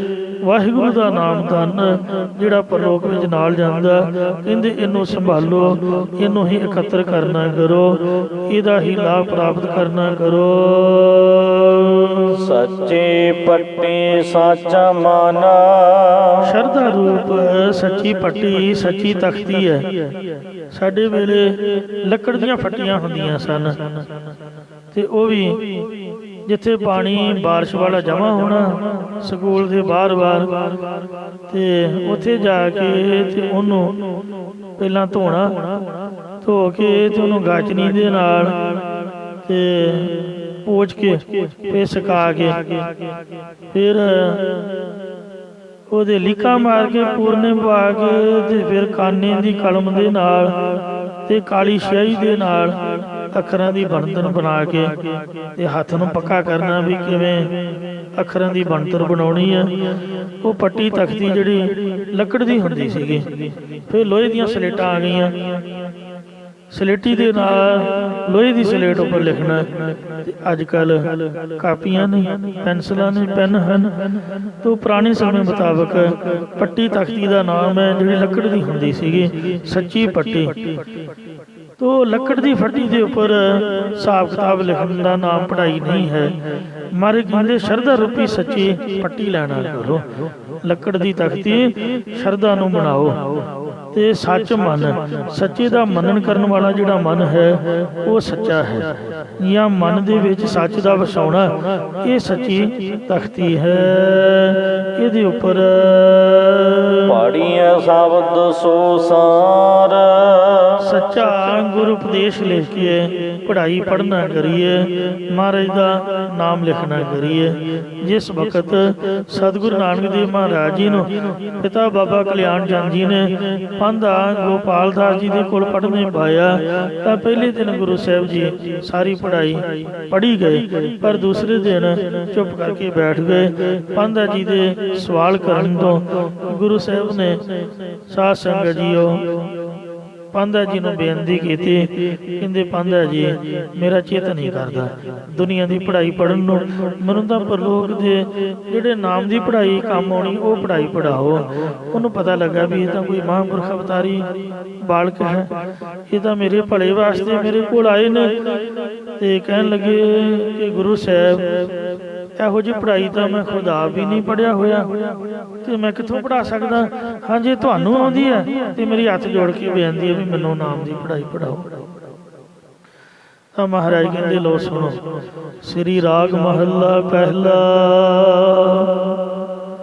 ਤੁਹਾਨੂੰ ਪਹਿਲਾਂ ਸ਼ਾਹੀ ਬਣਾਉਣ ਦੀ ਜਾਂਚ ਦੱਸਦੇ ਹਾਂ। ਸ੍ਰੀ ਗੁਰੂ ਗ੍ਰੰਥ ਸਾਹਿਬ ਜੀ ਹੱਥ ਲਿਖਤ ਅੱਜ ਕੱਲ੍ਹ ਗਿਆਨੀ ਪ੍ਰਤਾਪ ਸਿੰਘ ਜੀ ਸੱਚਖੰਡ ਹਜੂਰ ਸਾਹਿਬ ਦੇ ਹੈੱਡ ਗ੍ਰੰਥੀ, ਉਹਨਾਂ ਨੇ ਇੱਕ ਸਰੂਪ ਹੱਥ ਨਾਲ ਲਿਖਿਆ। ਇੱਕ ਸਿੱਲ ਪਿੰਡ ਦੇ ਵਿੱਚ ਸੁਣਿਆ ਗੁਰਮੁਖਾਂ ਨੇ ਲਿਖਿਆ, ਤੇ ਜਿਹੜੇ ਪੁਰਾਤਨ ਗੁਰਮੁਖ ਸਨ ਉਹ ਸਿਆਹੀ ਦੇ ਵਿੱਚ ਸੋਨਾ ਵੀ ਪਾਉਂਦੇ ਹੁੰਦੇ ਸੀ, ਜਿਹਦੇ ਨਾਲ ਅੱਖਰ ਚਮਕਦੇ ਹੁੰਦੇ ਸਨ, ਬੜੇ ਸੁੰਦਰ ਲੱਗਦੇ ਸੀ। ਸਿਆਹੀ ਬਣਾਉਣ ਦੀ ਬੜੀ ਵੱਡੀ ਕਲਾਕਾਰੀ ਹੈ। ਸਿੰਘ ਸਾਹਿਬ ਗਿਆਨੀ ਕੁਲਵੰਤ ਸਿੰਘ ਜੀ ਨੇ ਇੱਕ ਸਿੰਘ ਦੇ ਮੈਨੂੰ ਦਰਸ਼ਨ ਕਰਾਏ। ਉਹਨਾਂ ਦਾ ਸਿਕਿਉਰਿਟੀ ਗਾਰਡ ਪੁਲਿਸਮੈਨ ਗੌਰਮੈਂਟ ਵੱਲੋਂ ਗਨਮੈਨ ਸਟੇਨ ਗਨ ਉਹਦੇ ਹੱਥ 'ਚ ਹੁੰਦੇ, ਉਹਨੂੰ ਆਖਿਆ ਵੀ ਇਹਨੂੰ ਆਪਦੇ ਘਰ ਲਿਜਾ, ਤੇ ਕਿਉਂਕਿ ਲਿਖਣ ਪੜ੍ਹਨ ਦਾ ਮੇਰਾ ਸ਼ੌਂਕ ਹੈ ਉਹਨੇ ਦਿਖਾਇਆ। ਸ਼ੀਸ਼ੇ ਦੇ ਉੱਪਰ ਉਹਨੇ ਪੇਜ ਨੂੰ ਚਿਪਕਾਇਆ ਹੋਇਆ ਤੇ ਥੱਲੇ ਬਲਬ ਬਾਲਿਆ ਹੋਇਆ, ਤੇ ਇੰਨੀ ਸੁੰਦਰ ਸਿਆਹੀ ਤੇ ਇੰਨਾ ਸੁੰਦਰ ਪੇਪਰ ਵਾਈਟ ਰੰਗ ਦਾ, ਕਹਿੰਦਾ ਔਰੰਗਾਬਾਦ ਤੋਂ ਆਪਾਂ ਲੈ ਕੇ ਆਏ। ਤੇ ਸਿੰਘ ਸਾਹਿਬ ਦੀ ਐਡਵਾਈਸ ਦੇ ਵਿੱਚ ਉਹ ਸ੍ਰੀ ਦਸਮ ਗ੍ਰੰਥ ਲਿਖ ਰਿਹਾ ਸੀਗਾ। ਅੱਜ ਤੋਂ 10-15 ਸਾਲ ਪਹਿਲਾਂ ਦੀ ਗੱਲ ਹੈ। ਤੋ ਇਸ ਲਈ ਲਿਖਣਾ ਵੀ ਇੱਕ ਬਹੁਤ ਵੱਡੀ ਕਲਾਕਾਰੀ ਹੈ। ਸਭ ਤੋਂ ਔਖਾ ਜੇ ਕੋਈ ਮੈਨੂੰ ਪੁੱਛੇ ਵੀ ਦੁਨੀਆ 'ਚ ਕੰਮ ਕੀ ਹੈ, ਤਾਂ ਮੈਂ ਇਹ ਹੀ ਆਖਾਂਗਾ ਕਿ ਗੁਰਬਾਣੀ ਨੂੰ ਲਿਖਣਾ ਤੇ ਚੌਂਕੜਾ ਮਾਰ ਕੇ ਅਖੰਡ ਪਾਠ ਵੀ ਸੌਖਾ ਜੀ, ਕਿਉਂਕਿ 2 ਘੰਟਿਆਂ ਬਾਅਦ ਪਾਠੀ ਬਦਲ ਜਾਂਦਾ। ਸ੍ਰੀ ਸਹਿਜ ਪਾਠ ਦੌਰਾਨ ਚੌਂਕੜਾ ਮਾਰ ਕੇ ਬਾਣੀ ਨੂੰ ਆਪਦੀ ਜ਼ਿੰਮੇਵਾਰੀ, ਪੂਰੀ ਜ਼ਿੰਮੇਵਾਰੀ ਚੁੱਕ ਲੈਣੀ ਵੀ ਮੈਂ 1430 ਅੰਗ ਪੜ੍ਹ ਕੇ ਤੁਹਾਨੂੰ ਸੁਣਾਊਂਗਾ। ਸੁਣਨ ਵਾਲਾ ਭਾਵੇਂ ਸੁਣੇ ਜਾਂ ਨਾ ਸੁਣੇ, ਪਰ ਉੱਚੀ ਬੋਲਣਾ ਪੈਣਾ। ਬਾਣੀ ਨੂੰ ਲਿਖਣਾ ਤੇ ਬਾਣੀ ਨੂੰ ਪੜ੍ਹਨਾ ਦੁਨੀਆ ਵਿੱਚ ਸਭ ਤੋਂ ਜਹਾਜ਼ ਚਲਾਉਣਾ ਵੀ ਸੌਖਾ ਜੀ, ਕੋਈ ਔਖੀ ਗੱਲ ਨਹੀਂ ਹੈ। ਅਨਿੰਦਕਪੁਣਾ ਵੀ ਕਰਕੇ ਆਪਾਂ ਛੱਡਿਆ ਹੋਇਆ, ਸਭ ਸੌਖੀਆਂ ਗੱਲਾਂ ਨੇ। ਤੇ ਸਭ ਤੋਂ ਔਖੀ ਗੁਰੂ ਘਰ ਦੀ ਡਿਊਟੀ ਹੈ, ਚੌਂਕੜਾ ਮਾਰ ਕੇ ਮਹਾਰਾਜ ਦੇ ਚਰਨਾਂ 'ਚ ਹਾਜ਼ਰੀ ਭਰਨੀ। ਸੱਚੇ ਪਾਤਸ਼ਾਹ ਦੀ ਜਿਨ੍ਹਾਂ ਤੇ ਕਿਰਪਾ ਹੁੰਦੀ ਹੈ ਤੋ ਉਹੀ ਇਹ ਸੇਵਾ ਨਿਭਾ ਸਕਦੇ ਹਨ। ਦੁਨੀਆ ਦੇ ਭਾਣੇ ਪਤਾ ਨਹੀਂ ਐਵੇਂ ਹੀ ਹੈ, ਐਵੇਂ ਉਵੇਂ ਕੁਛ ਨਹੀਂ ਹੈ। ਇਹ ਬਹੁਤ ਔਖਾ ਕਠਿਨ ਕਾਰਜ ਹੈ। ਸਤਿਗੁਰੂ ਕੀ ਸੇਵਾ ਗਾਖੜੀ, ਗਾਖੜੀ ਦਾ ਮਤਲਬ ਕੀ ਹੈ? ਔਖੀ ਸਰੀਰਕ ਤੌਰ ਤੇ ਪਰ ਆਤਮਿਕ ਤੌਰ ਤੇ ਸੁਖੀ ਹੋ ਸੁਖ ਸਾਰ ਬਹਿਣਾ ਹੀ ਔਖਾ ਹੈ। ਪਰ ਜਿਹੜਾ ਆਨੰਦ ਬੈਠਣ ਤੋਂ ਬਾਅਦ ਫੀਲਿੰਗਸ ਆਉਂਦੀਆਂ ਨੇ, ਬੈਠਿਆਂ ਸੁੱਤੇ ਪਿਆਂ ਤੁਰੇ ਫਿਰਦਿਆਂ ਮਨ ਖੁਸ਼ ਰਹਿੰਦਾ ਹੈ, ਤਾਂ ਸਾਧ ਸੰਗਤ ਜੀਓ ਉਹ ਕੁਛ ਵੱਖਰੀ ਚੀਜ਼ ਹੈ। ਸਤਿਗੁਰ ਕੀ ਸੇਵਾ ਗਾਖੜੀ ਹੈ ਤਾਂ ਔਖੀ ਲਿਖਣਾ ਤੇ ਪੜ੍ਹਨਾ ਗੁਰਮਤਿ ਪੜ੍ਹਾਈ ਨੂੰ। ਭਾਈ ਗੁਰਦਾਸ ਜੀ ਨੇ ਲਿਖਿਆ, ਸਿਲ ਜੋਗ ਅਲੂਣੀ ਚੱਟੀ ਹੈ, ਪੱਥਰ ਨੂੰ ਜ਼ਬਾਨ ਘਸਾਈ ਜਾਓ, ਨਾ ਉਹਦੇ 'ਚ ਲੂਣ ਨਾ ਮਿਰਚ ਨਾ ਮਿੱਠਾ ਨਾ ਗੱਲ ਨਾ ਬਾਤ। ਇਹੋ ਜਿਹਾ ਕੰਮ ਜੇ ਬਾਣੀ ਵਾਲਾ। ਜਾਂ ਕੱਚੇ ਫਲ ਨੂੰ ਜਾਂ ਖੱਟੇ ਫਲ ਨੂੰ ਤੁਸੀਂ ਦੰਦੀ ਵੱਢੀ ਜਾਓ ਤੇ ਕੋਈ ਗੱਲਬਾਤ ਨਹੀਂ ਬਣਦੀ ਪਹਿਲੋਂ ਪਹਿਲ। ਤੋ ਇਸ ਤਰੀਕੇ ਦੇ ਨਾਲ ਪਹਿਲਾਂ ਤਾਂ ਔਖਿਆਈ ਹੋਈ ਹੈ, ਥਕਾਵਟ ਹੀ ਹੈ, ਸਿਰ ਦਰਦ ਹੀ ਹੈ, ਤੇ ਪਰ ਉਹਦੇ ਤੋਂ ਬਾਅਦ ਜਦ ਮਹਾਰਾਜ ਦੀ ਕਿਰਪਾ ਹੋ ਜਾਏ ਫਿਰ ਥਕਾਵਟ ਹੁੰਦੀ ਨਹੀਂ, ਥਕਾਵਟ ਲੈਂਦੀ ਜੇ। ਕਦੇ ਵੇਖ ਲਿਓ ਪਤੇ ਆ ਕੇ 8 ਘੰਟੇ ਨੇ, 8 ਘੰਟੇ ਬੰਦੇ ਨੇ ਹੱਡ ਭੰਨ ਕੇ ਕੰਮ ਕੀਤਾ ਹੋਵੇ ਔਰ ਸਰੀਰ ਚੂਰੋ ਚੂਰ ਹੋਵੇ, ਕਿਤੇ ਵੇਖ ਲਓ ਪਤੇ ਆ ਗਿਆ। ਸੁੱਤੇ ਪਿਆ ਤੁਹਾਡਾ ਸਰੀਰ ਆਰਾਮ ਨਹੀਂ ਲਊਗਾ, ਥੱਕਿਆ ਬੰਦਾ ਸਗੋਂ ਹੋਰ ਦੁਖੀ ਹੋਊਗਾ, ਉਹਦੇ ਕੋਲ ਸੁੱਤਾ ਨਹੀਂ ਜਾਊਗਾ, ਕਹੂਗਾ ਮੈਨੂੰ ਤੇਲ ਮਲੋ ਜੀ, ਮੈਨੂੰ ਗਰਮ ਪਾਣੀ ਨਾ, ਇਸ ਤਰ੍ਹਾਂ ਜੀ ਉਸ ਤਰ੍ਹਾਂ ਜੀ। ਜੇ ਤੁਸੀਂ ਢੋਲ ਆ ਕੇ ਗੁਰੂ ਘਰ ਆ ਕੇ ਕੀਰਤਨ ਸੁਣੋਗੇ ਤਾਂ ਕੀਰਤਨ ਸੁਣਦਿਆਂ 1 ਘੰਟੇ ਵਿੱਚ ਹੀ ਤੁਹਾਡੀ 8 ਘੰਟੇ ਥਕਾਵਟ ਲੈ ਜਾਊਗੀ, ਜੇ ਮਨ ਟਿਕ ਗਿਆ। ਤੋ ਇਸ ਲਈ ਮਨ ਨੇ ਆਖਿਆ ਮਨ ਹਰ ਜੀ ਧਿਆਈ ਤੋਂ ਇੱਕ ਮਨ ਕਿਤੇ ਪਾਏ। ਹੈ ਤਾਂ ਔਖਾ ਕੰਮ ਪਰ ਹੈ ਬੜਾ ਆਨੰਦ ਵਾਲਾ, ਫੀਲਿੰਗਸ ਬੜੀਆਂ ਚੰਗੀਆਂ ਹੁੰਦੀਆਂ ਨੇ। ਸਤਿਗੁਰ ਕੀ ਸੇਵਾ ਗਾਖੜੀ ਸੁਖੀ ਹੋ ਸੁਖ ਸਾਰ। ਤੇ ਫਿਰ ਇੱਥੇ ਮਿਲਣ ਵਡਿਆਈਆਂ, ਜਿਨ੍ਹਾਂ ਵਡਿਆਈਆਂ ਨੂੰ ਦੁਨੀਆ ਪੈਸੇ ਦੇ ਕੇ ਖਰੀਦਣਾ ਚਾਹੁੰਦੀ ਹੈ, ਤਰਲੇ ਮਾਰਦੇ ਨੇ ਕਿ ਸਾਡੀ ਜੈ ਜੈਕਾਰ ਹੋਵੇ, ਉਹ ਸੁਦੇ ਸਿੱਧੀ ਸਭ ਕੁਝ ਮਹਾਰਾਜ ਬਖਸ਼ੀ ਜਾਂਦਾ। ਇੱਥੇ ਮਿਲਣ ਵਡਿਆਈਆਂ ਦਰਗਾਹ ਮੁਖ ਦੁਆਰ, ਤੇ ਦਰਗਾਹ ਦੇ ਵਿੱਚ ਮੁਕਤੀ ਦਾ ਦਰਵਾਜ਼ਾ ਗਿਆਨ ਮਿਲਦਾ। ਇਹ ਪਾਂਧਾ ਜੀ ਲੋ ਉਹ ਪੜ੍ਹਾਈ ਸੁਣੋ। ਤੁਹਾਨੂੰ ਪਹਿਲਾਂ ਸ਼ਾਹੀ ਬਣਾਉਣ ਦੀ ਇਜਾਜ਼ਤ ਦੱਸਦੇ ਆ। ਸ੍ਰੀ ਰਾਗ ਮਹੱਲਾ ਪਹਿਲਾ। ਜਾਲ ਮੋਹ ਕਸ ਮਸ ਕਰ, ਮੋਹ ਨੂੰ ਸਾੜ ਸੁੱਟੋ ਤੀਲੀ ਲਾ ਕੇ, ਤੇ ਮੁੜ ਕੇ ਉਹਨੂੰ ਚੰਗੀ ਤਰ੍ਹਾਂ ਪੱਥਰ ਤੇ ਘਸਾ ਕੇ ਤੇ ਉਹਦੀ ਮਸ ਸਿਆਹੀ ਬਣਾਓ। ਜਾਲ ਮੋਹ ਕਸ ਮਸ ਕਰ ਮਤ ਕਾਗਜ਼ ਕਰ ਸਾਰ। ਬੁੱਧੀ ਨੂੰ ਕਾਗਜ਼ ਬਣਾਓ। ਸ੍ਰੇਸ਼ਟ ਜਿਹੜੀ ਬੁੱਧੀ ਹੈ ਇਹਨੂੰ ਕਾਗਜ਼ ਬਣਾਓ। ਮਤਲਬ ਨਾਮ ਜਪਣ ਲਈ ਬੁੱਧੀ ਸ੍ਰੇਸ਼ਟ ਹੋਣੀ ਚਾਹੀਦੀ ਹੈ, ਜਿਹਦੇ ਵਿੱਚ ਕੋਈ ਵੈਰ ਵਿਰੋਧ ਨਾ ਹੋਵੇ। ਇਹ ਕੰਮ ਜਿਹੜਾ ਹੈ ਬਚਪਨ ਦੇ ਵਿੱਚ ਜੇ ਹੋ ਜਾਏ ਤਾਂ ਬਹੁਤ ਚੰਗਾ, ਕਿਉਂਕਿ ਬੱਚੇ ਦੇ ਮਨ 'ਚ ਵੈਰ ਵਿਰੋਧ ਘੱਟ ਹੁੰਦਾ। ਤੇ ਇਸ ਲਈ ਵੱਡੇ ਹੋ ਕੇ ਇਹ ਸਭ ਔਗਣ ਆਪਣੇ ਆਪ ਹੀ ਤੁਰੇ ਆਉਂਦੇ ਨੇ, ਪਤਾ ਨਹੀਂ ਕਿਉਂ। ਮਹਾਰਾਜ ਨੇ ਆਖਿਆ ਵੈਰ ਵਿਰੋਧ ਮਿਟੇ ਤੇ ਮਨ ਦੇ ਹਰ ਕੀਰਤਨ ਗੁਰਮੁਖ ਜੋ ਸੁਣਦੇ। ਸੋ ਜਾਲ ਮੋਹ ਕਸ ਮਸ ਕਰ ਮਤ ਕਾਗਜ਼ ਕਰ ਸਾਰ। ਭਾਉ ਕਲਮ ਪ੍ਰੇਮ ਦੀ ਕਲਮ ਕਰ ਚਿੱਤ ਲਿਖਾਰੀ, ਚਿੱਤ ਨੂੰ ਲਿਖਾਰੀ ਬਣਾ। ਭਾਉ ਕਲਮ ਕਰ ਚਿੱਤ ਲਿਖਾਰੀ। ਗੁਰ ਪੁੱਛ, ਟੀਚਰ ਨੂੰ ਪੁੱਛ ਕੇ ਲਿਖੀਦਾ, ਇਉਂ ਗੁਰੂ ਨੂੰ ਪੁੱਛ ਲਿਖਣ ਲੱਗਿਆ। ਲਿਖ ਵਿਚਾਰ ਨਾਮ ਦੀ ਬ੍ਰਹਮ ਦੀ ਵਿਚਾਰ ਲਿਖ। ਲਿਖ ਨਾਮ ਵਾਹਿਗੁਰੂ ਨਾਮ ਲਿਖਵਾਵੇ ਕਰਨਾ ਹਾਹੀ ਸਿਆਰੀ ਗੱਗੇ ਘਰਾਰੇ ਦਲੰਕੜ। ਸਾਡੇ ਅੰਮ੍ਰਿਤਸਰ ਭਾਈ ਗੁਰ ਇਕਬਾਲ ਸਿੰਘ ਜੀ ਹਨ, ਤੇ ਉਹ ਵੀ ਸੰਗਤਾਂ ਨੂੰ ਸਿੱਖਿਆ ਦਿੰਦੇ, ਬੇਨਤੀ ਕਰਦੇ ਭਾਈ ਕਾਪੀ ਤੇ ਵਾਹਿਗੁਰੂ ਲਿਖੋ। ਬੜਿਆਂ ਨੇ ਕਾਪੀਆਂ ਭਰੀਆਂ, ਇੱਥੇ ਮੈਂ ਵੇਖੀਆਂ, ਉਹਨਾਂ ਦਾ ਆਪਣਾ ਤਰੀਕਾ। ਤੇ ਵੈਸੇ ਹੁੰਦਾ ਇਸੇ ਤਰ੍ਹਾਂ ਹੀ ਹੈ, ਜਿਹੜੀ ਚੀਜ਼ ਯਾਦ ਕਰਨੀ ਹੋਏ ਜੇ ਉਹਨੂੰ ਲਿਖ ਕੇ ਯਾਦ ਕੀਤਾ ਜਾਏ ਤਾਂ ਉਹ ਕਦੀ ਭੁੱਲਦੀ ਨਹੀਂ। ਤੇ ਜੇ ਵੈਸੇ ਹੀ ਯਾਦ ਕਰੀ ਜਾਓ ਤੇ ਪੇਪਰਾਂ 'ਚ ਲਿਖਣ ਲੱਗਿਆ ਬੰਦਾ ਭੁੱਲ ਜਾਂਦਾ। ਇਸ ਲਈ ਪਹਿਲਾਂ ਲਿਖਣ ਦਾ ਅਭਿਆਸ ਜ਼ਰੂਰੀ ਹੁੰਦਾ। ਜਿਹੜੀ ਚੀਜ਼ ਇੱਕ ਵਾਰੀ ਲਿਖ ਲਈ ਉਹ ਮਨ 'ਚ ਵਸ ਜਾਂਦੀ ਹੈ। ਜੇ ਵਾਹਿਗੁਰੂ ਨਾਮ ਨੂੰ ਲਿਖੋਗੇ, ਵਾਵੇ ਕਰਨਾ ਹਾਹੀ ਸਾਰੀ ਗੱਗਿਆਂ ਘਟਾਰੇ ਦਿਲੰਕੜ, ਔਰ ਜਿੰਨਾ ਚਿੱਤ ਕਰਦਾ ਲਿਖੀ ਜਾਓਗੇ ਤਾਂ ਉਹ ਚਿੱਤ ਵਿੱਚ ਕੁਦਰਤੀ ਵਸ ਜਾਏਗਾ, ਮਨ ਟਿਕਿਆ ਰਹੂਗਾ। ਲਿਖ ਨਾਮ ਵਾਹਿਗੁਰੂ ਨਾਮ ਨੂੰ ਲਿਖੋ। ਸਾਲਾਹ ਲਿਖ ਪ੍ਰਭੂ ਦੀ ਸਿਫਤ ਸਲਾਹ, ਯਾਨੀ ਨਾਮ ਦੀ ਕਥਾ ਲਿਖੋ। ਕੋਈ ਸਾਖੀ ਜਿਹੜੀ ਤੁਹਾਨੂੰ ਚੰਗੀ ਲੱਗਦੀ। ਡਾਕਟਰ ਭਾਈ ਵੀਰ ਸਿੰਘ ਸਾਹਿਬ ਜੀ ਨੇ ਸੁਪਨੇ ਪੜ੍ਹੇ ਨੇ ਜੋ ਨਾਮ ਸੰਬੰਧੀ ਬਹੁਤ ਹੀ ਕਮਾਲ ਦੇ।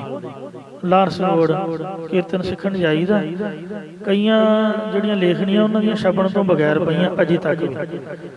ਕਈ ਛਪ ਚੁੱਕੀਆਂ ਨੇ, ਜਿਹੜੀਆਂ ਛਪੀਆਂ ਨੇ ਉਹ ਵੀ ਬੜੇ ਪਿਆਰ ਦੀਆਂ ਲੇਖਾਂ ਨੇ, ਬੜੀ ਕਮਾਈ ਵਾਲੇ। ਜੇ ਕੋਈ ਪੜ੍ਹੇ ਲਿਖੇ ਬ੍ਰਹਮ ਗਿਆਨੀ ਹੋਏ ਨੇ ਤੇ ਉਹਨਾਂ ਦੇ ਵਿੱਚ ਭਾਈ ਵੀਰ ਸਿੰਘ ਦਾ ਮੈਂ ਨਾਮ ਜ਼ਿਕਰਯੋਗ ਜਾਣਦਾ ਕਿ ਡਾਕਟਰ ਭਾਈ ਵੀਰ ਸਿੰਘ ਵਿਦਵਾਨ ਵੀ ਸਿਰੇ ਦੇ ਸੀਗੇ, ਜਿਨ੍ਹਾਂ ਸਭ ਤੋਂ ਜ਼ਿਆਦਾ ਪੰਜਾਬੀ ਬੋਲੀ ਦਾ ਪ੍ਰਚਾਰ ਕੀਤਾ, ਤੇ ਬ੍ਰਹਮ ਗਿਆਨੀ ਵੀ ਸਨ, ਕਮਾਈ ਵਾਲੇ ਵੀ ਸਨ, ਮਹਾਂਪੁਰਖ ਸਨ। ਲਾਰਸ ਰੋਡ ਉਹਨਾਂ ਦਾ ਸਥਾਨ ਹੈ, ਬੜਾ ਸੁੰਦਰ ਉਹਨਾਂ ਦੀ ਕੋਠੀ ਵੀ ਹੈ, ਗੁਰਦੁਆਰਾ ਵੀ ਹੈ, ਬੱਚਿਆਂ ਨੂੰ ਉੱਥੇ ਕੀਰਤਨ ਸਿਖਾਇਆ ਜਾਂਦਾ। ਮਾਰੇ ਕਹਿੰਦੇ ਇੰਜ ਭਾਈ ਵੀਰ ਸਿੰਘ ਵਾਂਗ ਸਿਫਤ ਸਲਾਹ ਲਿਖ ਭਾਈ ਪ੍ਰਭੂ ਦੀ। ਲਿਖ ਨਾਮ ਵਾਹਿਗੁਰੂ ਨਾਮ ਲਿਖ, ਸਾਲਾਹ ਲਿਖ ਵਾਹਿਗੁਰੂ ਦੀ ਸਿਫਤ ਸਲਾਹ ਲਿਖ। ਲਿਖ ਅੰਤ ਨਾ ਪਾਰਾਵਾਰ, ਜਿਹਦਾ ਪਾਰਾਵਾਰ ਕੋਈ ਅੰਤ ਨਹੀਂ, ਉਹ ਵਾਹਿਗੁਰੂ ਦਾ ਨਾਮ ਉਹਦੀ ਕਥਾ ਲਿਖ। बाबा ਇਹੋ ਲੇਖਾ ਲਿਖ ਜਾਣ। ਇਹ ਬਾਬਾ ਇਹ ਪਾਂਦਾ ਜੀ ਇਹ ਲੇਖਾ ਲਿਖ ਜਾਣ। ਜਿੱਥੇ ਲੇਖਾ ਮੰਗੀਆ ਜਿੱਥੇ ਯਮਾਂ ਦੇ ਘਰ ਧਰਮ ਰਾਜਾ ਲੇਖਾ ਮੰਗੇਗਾ ਜਿੱਥੇ ਹੋਏ ਸੱਚਾ ਨਿਸ਼ਾਨ ਉੱਥੇ ਸੱਚਾ ਜਿਹੜਾ ਜਪਜੀ ਸਾਹਿਬ ਦਾ ਪਾਠ ਹੈ ਤੋ ਜਿਹੜਾ ਤੂੰ ਪੜ੍ਹਿਆ ਹੋਊਗਾ ਜ਼ਬਾਨੀ ਯਾਦ ਕੀਤਾ ਹੋਊਗਾ ਜਾਪ ਸਾਹਿਬ ਉਹ ਤੈਨੂੰ ਉੱਥੇ ਛਡਾਊਗਾ ਤੇ ਉਹ ਸੱਚਾ ਪ੍ਰਮਾਣ ਪੱਤਰ ਆਇਡੈਂਟੀਫਿਕੇਸ਼ਨ ਪ੍ਰੂਫ ਤੇਰਾ ਹੋਊਗਾ ਵੀ ਸੱਚਮੁੱਚ ਹੀ ਤੂੰ ਗੁਰੂ ਨਾਨਕ ਸਾਹਿਬ ਦਾ ਸਿੱਖ ਹੈ। ਸਿੱਖ ਦੀ ਇਹੀ ਨਿਸ਼ਾਨੀ ਆ ਵੀ ਉਹਨੂੰ ਬਾਣੀ ਪੜ੍ਹਨੀ ਆਉਂਦੀ ਹੈ ਬਾਣੀ ਯਾਦ ਕਰਨੀ। ਜੇ ਚੋਲਾ ਪਾਇਆ ਗਾਤਰਾ ਪਾਇਆ ਗੋਲ ਪੱਗ ਬੰਨੀ ਜੇ ਕੋਈ ਕਹਦੇ ਬਾਬਾ ਜੀ ਅਰਦਾਸ ਕਰੋ ਆਉਂਦੀ ਹੋਈ ਨਹੀਂ ਹੁਕਮਨਾਮਾ ਕੋਈ ਬਾਣੀ ਸੁਣੋ ਆਉਂਦਾ ਹੀ ਨਹੀਂ ਤੇ ਉਹ ਫਿਰ ਗੱਲ ਨਹੀਂ ਨਾ ਬਣਦੀ। ਜਿਸ ਕੰਮ 'ਚ ਪਏ ਆ ਥੋੜਾ ਬਹੁਤਾ ਯਤਨ ਕਰਨਾ ਚਾਹੀਦਾ।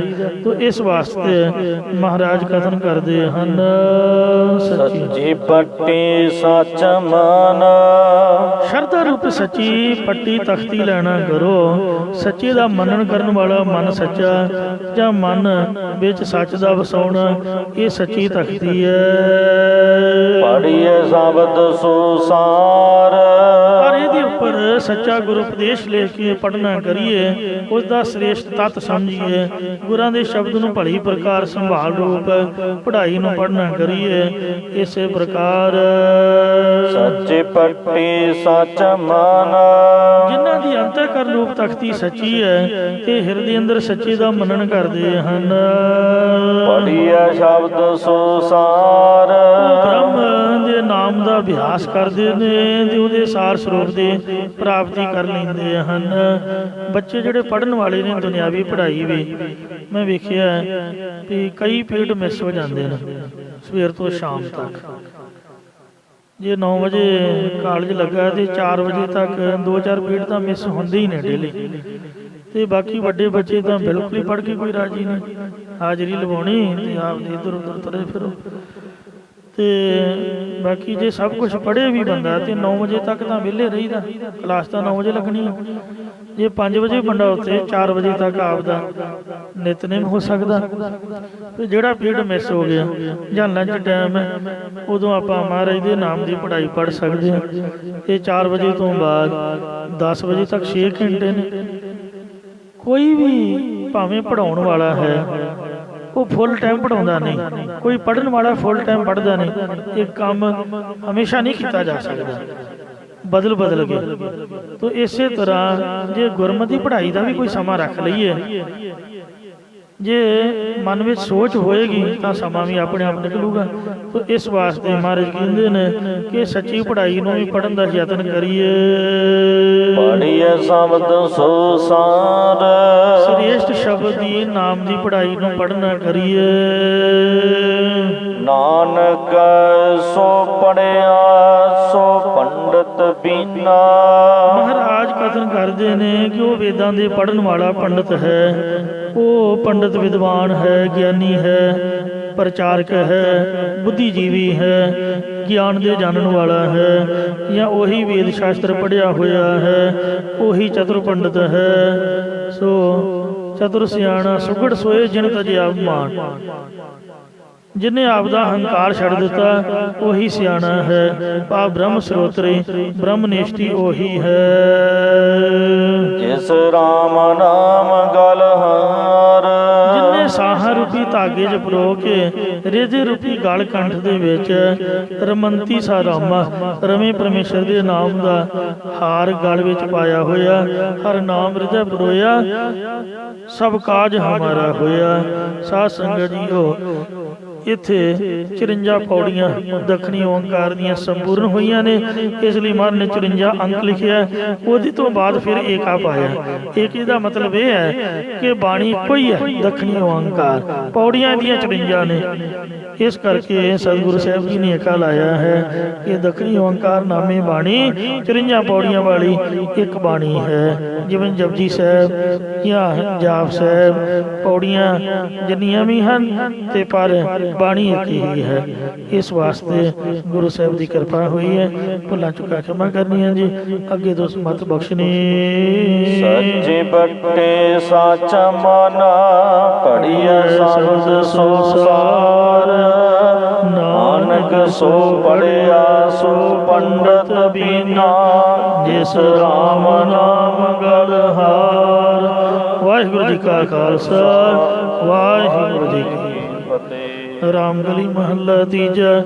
ਆਨੰਦ ਇੱਕ ਓੰਕਾਰ ਸਤਿਗੁਰ ਪ੍ਰਸਾਦ, ਆਨੰਦ ਭਇਆ ਮੇਰੀ ਮਾਏ। ਸਤਿਗੁਰੂ ਮੈਂ ਪਾਇਆ ਸਤਿਗੁਰ ਤਾਂ ਪਾਇਆ, ਸਹਿਜ ਸੇਤੀ ਮਨ ਵਜੀਆਂ ਵਧਾਈਆਂ। ਰਾਗ ਰਤਨ ਪਰਵਾਰ ਭਰੀਆਂ, ਸ਼ਬਦ ਗਾਵਣੇ ਆਈਆਂ। ਸ਼ਬਦੋ ਤੰਗਾਵੋ ਹਾਰੀ ਕੇਰਾ ਮਨ ਜਨੀ ਵਸਾਇਆ। ਕਹਿ ਨਾਨਕ ਆਨੰਦ ਹੋਵੇ ਸਤਿਗੁਰੂ ਮੈਂ ਪਾਇਆ। ਮਨ ਮੇਰੇ ਆਤਮ ਸਦਾ ਰਹੋ ਹਰ ਨਾਲੇ, ਨਾਲ ਰਹੋ ਤੂੰ ਮਨ ਮੇਰੇ, ਦੁਖ ਸਭ ਸਭ ਵਿਸਾਰਨਾ। ਅੰਗੀਕਾਰ ਓੰਕਾਰੇ ਤੇਰਾ ਕਾਰਜ ਸਭ ਸਵਾਰਨਾ। ਸਭਨਾ ਗੱਲਾਂ ਸਮਰੱਥ ਸੁਆਮੀ, ਸੋ ਕਿਉ ਮਨੋ ਵਿਸਾਰੇ। ਕਹੈ ਨਾਨਕ ਮਨ ਮੇਰੇ ਸਦਾ ਰਹੋ ਹਰ ਨਾਲੇ। ਸਾਚੇ ਸਾਹਿਬਾ ਕਿਆ ਨਹੀਂ ਕਰ ਤੇਰਾ, ਕਰਤਾ ਤੇਰਾ ਸਭ ਕਿਛ ਹੈ ਦੇ ਸੋ ਪਾਵੈ। ਸਦਾ ਸਭ ਸਲਾਹ ਤੇਰੀ, ਨਾਮ ਮਨ ਵਸਾਵੈ। ਨਾਮ ਜਨ ਕੈ ਮਨ ਵਸਿਆ, ਵਾਜੇ ਸ਼ਬਦ ਕਨੇਰੇ।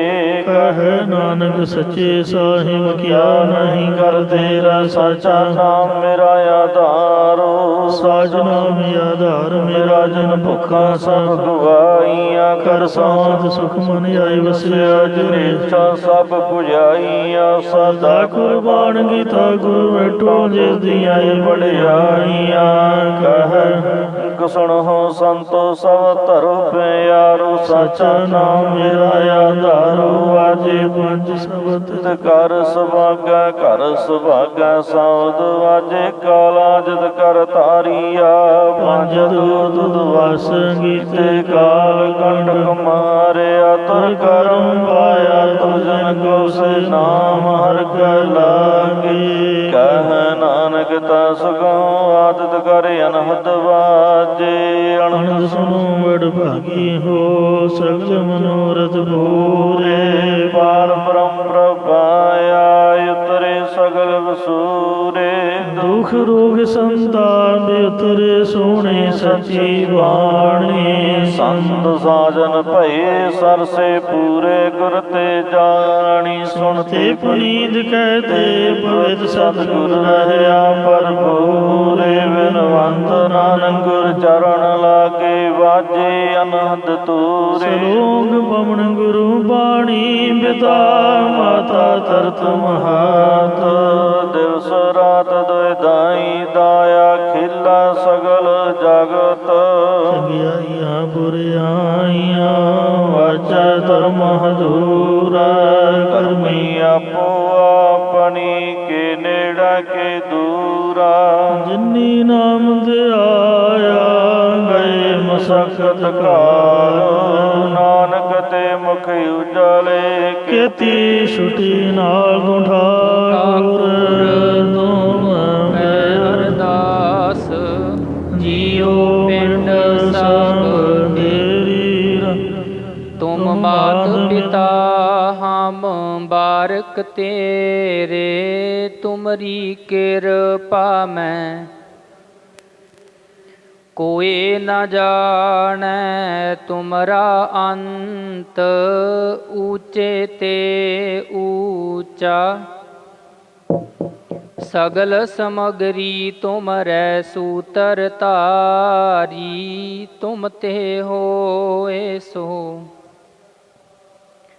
ਤੁਮਰੀ ਗਤ ਮਿਤ ਤੁਮ ਹੀ ਜਾਨੀ। ਨਾਨਕ ਦਾਸ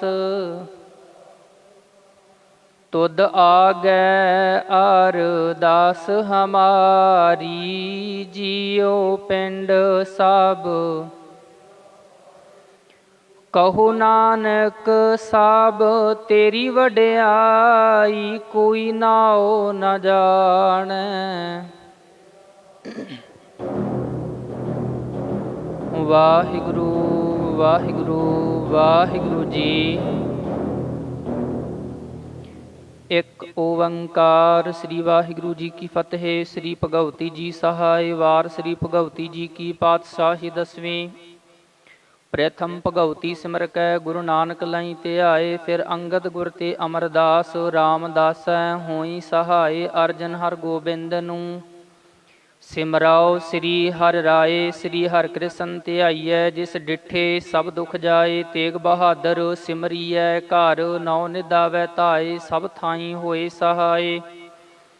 ਦਸਵੇਂ ਪਾਤਸ਼ਾਹ ਸ੍ਰੀ ਗੁਰੂ ਗੋਬਿੰਦ ਸਿੰਘ ਸਾਹਿਬ ਜੀ ਸਭ ਥਾਈ ਹੋਏ ਸਹਾਏ। ਦਸਾਂ ਪਾਤਸ਼ਾਹੀਆਂ ਦੀ ਜੋਤ ਸ੍ਰੀ ਗੁਰੂ ਗ੍ਰੰਥ ਸਾਹਿਬ ਜੀ ਦੇ ਪਾਠ ਦੀਦਾਰ ਕਾ ਧਿਆਨ ਧਰ ਕੇ ਬੋਲੋ ਜੀ। ਪੰਜਾਂ ਪਿਆਰਿਆਂ ਚੌਹਾਂ ਸਾਹਿਬਜ਼ਾਦਿਆਂ 40 ਮੁਕਤਿਆਂ ਹੱਠੀਆਂ ਜਪੀਆਂ ਤਪੀਆਂ। ਜਿਨ੍ਹਾਂ ਨਾਮ ਜਪਿਆ ਵੰਡ ਛਕਿਆ ਦੇਗ ਚਲਾਈ ਤੇਗ ਵਾਹੀ। ਦੇਖ ਕੇ ਆਂਡਿਠ ਕੀਤਾ ਤਿੰਨਾਂ ਪਿਆਰਿਆਂ ਸਚਿਆਰਿਆਂ ਦੀ ਕਮਾਈ ਦਾ ਧਿਆਨ ਧਰ ਕੇ ਖਾਲਸਾ ਜੀ ਬੋਲੋ ਜੀ। ਜਿਨ੍ਹਾਂ ਸਿੰਘਾਂ ਸਿੰਘਣੀਆਂ ਨੇ ਧਰਮ ਹੇਤ ਸੀਸ ਦਿੱਤੇ ਬੰਦ ਬੰਦ ਕਟਾਏ। ਖੋਪਰੀਆਂ ਲੋਹਾਈਆਂ ਚਰਖੜੀਆਂ ਤੇ ਚੜੇ ਆਰਿਆਂ ਨਾਲ ਚਦਾਏ ਗਏ। ਗੁਰਦੁਆਰਿਆਂ ਦੀ ਸੇਵਾ ਲਈ ਕੁਰਬਾਨੀਆਂ ਕੀਤੀਆਂ। ਧਰਮ ਨਹੀਂ ਹਾਰਿਆ ਸਿੱਖੀ ਕੇਸਾਂ ਸੁਵਾਸਾਂ ਨਾਲ ਨਿਭਾਹੀ। ਤਿੰਨਾਂ ਪੁਰਾਤਨ ਅਤੇ ਵਰਤਮਾਨ ਸਮੇਂ ਦੇ ਸਰਬੱਤ ਸ਼ਹੀਦਾਂ ਦੀ ਕਮਾਈ ਦਾ ਧਿਆਨ ਧਰ ਕੇ ਬੋਲੋ ਜੀ। ਪੰਜਾਂ ਤਖਤਾਂ ਸਰਬੱਤ ਗੁਰਦੁਆਰਿਆਂ ਦਾ ਧਿਆਨ ਧਰ ਕੇ ਬੋਲੋ ਜੀ। ਪ੍ਰਥਮੇ ਸਰਬੱਤ ਖਾਲਸਾ ਜੀ ਕੀ ਅਰਦਾਸ ਹੈ ਜੀ। ਸਰਬੱਤ ਖਾਲਸਾ ਜੀ ਕੋ ਵਾਹਿਗੁਰੂ ਵਾਹਿਗੁਰੂ ਵਾਹਿਗੁਰੂ। ਚਿੱਤ ਆਵੇ ਚਿੱਤ ਆਵਣ ਕਾ ਸਦਕਾ ਸਰਬ ਸੁਖ ਹੋਵੇ। ਜਹਾਂ ਜਹਾਂ ਖਾਲਸਾ ਜੀ ਸਾਹਿਬ ਤਾਹਾਂ ਤਾਹਾਂ ਰਛਿਆ ਰਿਆਇਤ। ਦੇਗ ਤਿਗ ਫਤਿਹ ਬਿਰਦ ਕੀ ਪੈਜ ਪੰਥ ਕੀ ਜੀਤ। ਸ੍ਰੀ ਸਾਹਿਬ ਜੀ ਸਹਾਏ ਖਾਲਸਾ ਜੀ ਕੇ ਬੋਲ ਬਾਲੇ ਬੋਲੋ ਜੀ। ਸਿੱਖਾਂ ਨੂੰ ਸਿੱਖੀ ਦਾਨ ਕੇਸ ਦਾਨ ਰਹਿਤ ਦਾਨ ਵਿਵੇਕ ਦਾਨ ਵਿਸਾਹੋ ਦਾਨ ਭਰੋਸਾ ਦਾਨ ਦਾਨਾ ਸਿਰ ਦਾਨ ਨਾਮ ਦਾਨ। ਸ੍ਰੀ ਅੰਮ੍ਰਿਤਸਰ ਜੀ ਕੇ ਦਰਸ਼ਨ ਇਸਨਾਨ। ਚੌਂਕੀਆਂ ਝੰਡੇ ਬੁੰਗੇ ਜੁਗੋ ਜੁਗ ਅਟਲ। ਧਰਮ ਕਾ ਜੈਕਾਰ ਬੋਲੋ ਜੀ। ਸਿੱਖਾਂ ਦਾ ਮਨ ਨੀਵਾ ਮਤ ਉੱਚੀ ਮਤ ਪਤ ਦਾ ਰਾਖਾ ਆਪ। ਵਾਹਿਗੁਰੂ ਹੈ ਅਕਾਲ ਪੁਰਖ ਆਪਣੇ ਪੰਥ ਦੇ ਸਦਾ ਸਹਾਈ ਦਾਤਾਰ ਜੀਓ। ਸਮੂਹ ਗੁਰਦੁਆਰਿਆਂ ਗੁਰਧਾਮਾਂ ਦੇ ਖੁੱਲੇ ਦਰਸ਼ਨ ਦੀਦਾਰ ਤੇ ਸੇਵਾ ਸੰਭਾਲ ਦੇ ਦਾਨ ਖਾਲਸਾ ਜੀ ਨੂੰ ਬਖਸ਼ੋ ਜੀ। ਹੇ ਨਿਮਾਣਿਆਂ ਦੇ ਮਾਣ ਨਿਤਾਣਿਆਂ ਦੇ ਤਾਣ ਨਿਉਟਿਆਂ ਦੀ ਓਟ ਸੱਚੇ ਪਿਤਾ ਵਾਹਿਗੁਰੂ ਜੀ। ਧੰਨ ਧੰਨ ਅਮਰ ਸ਼ਹੀਦ ਜਥੇਦਾਰ ਬਾਬਾ ਹਨੂਮਾਨ ਸਿੰਘ ਤਥਾ ਸਮੂਹ ਸ਼ਹੀਦਾਂ ਸਿੰਘਾਂ ਦੇ ਸ਼ਹੀਦੀ ਅਸਥਾਨ ਗੁਰਦੁਆਰਾ ਸਿੰਘ ਸ਼ਹੀਦਾਂ ਵਿਖੇ ਸਾਹਿਬ ਸਤਿਗੁਰੂ ਧੰਨ ਧੰਨ ਸ੍ਰੀ ਗੁਰੂ ਗ੍ਰੰਥ ਸਾਹਿਬ ਮਹਾਰਾਜ ਜੀਓ। ਆਪ ਜੀ ਦੀ ਹਜ਼ੂਰੀ ਅੰਦਰ ਅੰਮ੍ਰਿਤ ਵੇਲੇ ਦੇ ਸੰਗਤ ਦੀਵਾਨ ਸਜਾਏ ਹਨ। ਸਜਾਏ ਦੀਵਾਨਾਂ ਵਿੱਚ ਸ਼ਬਦ ਚੌਂਕੀ ਆਸਾ ਜੀ ਕੀ ਵਾਰ ਜੀ ਕੇ ਭੋਗ ਉਪਰੰਤ ਚੱਲ ਰਹੀ ਲੜੀਵਾਰ ਆਪ ਜੀ ਦੀ ਪਾਵਨ ਬਾਣੀ ਦੀ ਕਥਾ ਹੋਈ। ਅੱਖਰ ਵਾਧਾ ਘਾਟਾ ਭੁੱਲ ਚੁੱਕ ਮੁਆਫ ਕਰਨੀ ਜੀ। ਦਰ ਆਈ ਸੰਗਤ ਦੀ ਹਾਜ਼ਰੀ ਦਰ ਪ੍ਰਵਾਨ ਕਰਨਾ। ਦਰ ਤੇ 3 ਫੁੱਲ ਭੇਟਾਵਾਂ ਪ੍ਰਵਾਨ ਕਰਨੀਆਂ ਜੀ। ਕਿਸਾਨਾਂ ਦੁਆਰਾ ਚੱਲ ਰਹੇ ਸੰਘਰਸ਼ ਵਿੱਚ ਹਰ ਮੈਦਾਨ ਫਤਿਹ ਬਖਸ਼ਣਾ। ਸਭਨਾਂ ਨੂੰ ਏਕਤਾ ਦਾ ਬਲ ਬਖਸ਼ਣਾ। ਸਭਨਾਂ ਦੇ ਘਰਾਂ ਪਰਿਵਾਰਾਂ ਵਿੱਚ ਠੰਡ ਸੁਖ ਸ਼ਾਂਤੀ ਬਣਾਈ ਰੱਖਣਾ ਜੀ। ਸੰਗਤ ਵੱਲੋਂ ਆਪ ਜੀ ਦੇ ਹਜ਼ੂਰ ਕੜਾ ਪ੍ਰਸ਼ਾਦ ਭੇਟਾ ਕੀਤਾ ਗਿਆ ਹੈ ਜੀ। ਕਰੀ ਪਾਕ ਸਾਲ ਸੋਚ ਪਵਿੱਤਰਾ ਹੁਣ ਲਾਵਹੁ ਭੋਗ। ਹਰ ਰਾਏ ਦੇ ਮਹਾਵਾਕਾਂ ਅਨੁਸਾਰ ਆਪ ਜੀ ਨੂੰ ਲੱਗਿਆ ਭੋਗ ਸਰਬੱਤ ਸੰਗਤ ਵਿੱਚ ਵਰਤਾਉਣ ਦੀ ਆਗਿਆ ਬਖਸ਼ੋ ਜੀ। ਆਪ ਜੀ ਹੁਕਮ ਬਖਸ਼ੋ। ਆਪ ਜੀ ਦੇ ਪਾਵਨ ਬਾਣੀ ਦੇ ਉਪਦੇਸ਼ਾਂ ਤੇ ਚੱਲਣ ਦਾ ਬਲ ਉਦਮ ਬਖਸ਼ਣਾ ਜੀ। ਸਿੱਖ ਪੜ੍ਹਦੇ ਸੁਣਦੇ ਸਰਬੱਤ ਲਾਹੇ ਬੰਦ ਹੋਵਣ। ਸਈ ਪਿਆਰੇ ਮਿਲ ਹੋ ਜਿਨ੍ਹਾਂ ਨਾਲ ਮਿਲ ਕੇ ਆਪ ਜੀ ਦਾ ਨਾਮ ਚਿੱਤ ਆਵੇ। ਨਾਨਕ ਨਾਮ ਚੜ੍ਹਦੀ ਕਲਾ।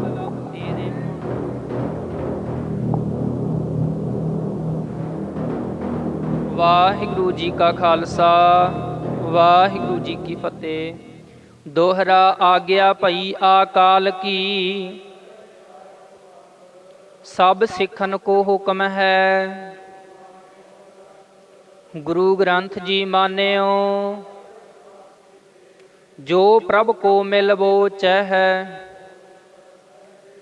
राज करेगा खालसा। खुआर होए सब, वाहिगुरु नाम जहाज है। जो शरदा कर सेवंदे, जो शरदा कर सेवंदे। बोले सो निहाल।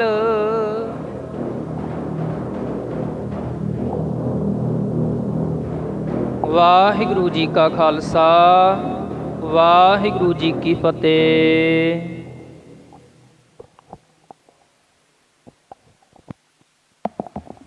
सतनाम श्री वाहिगुरु साहिब जी।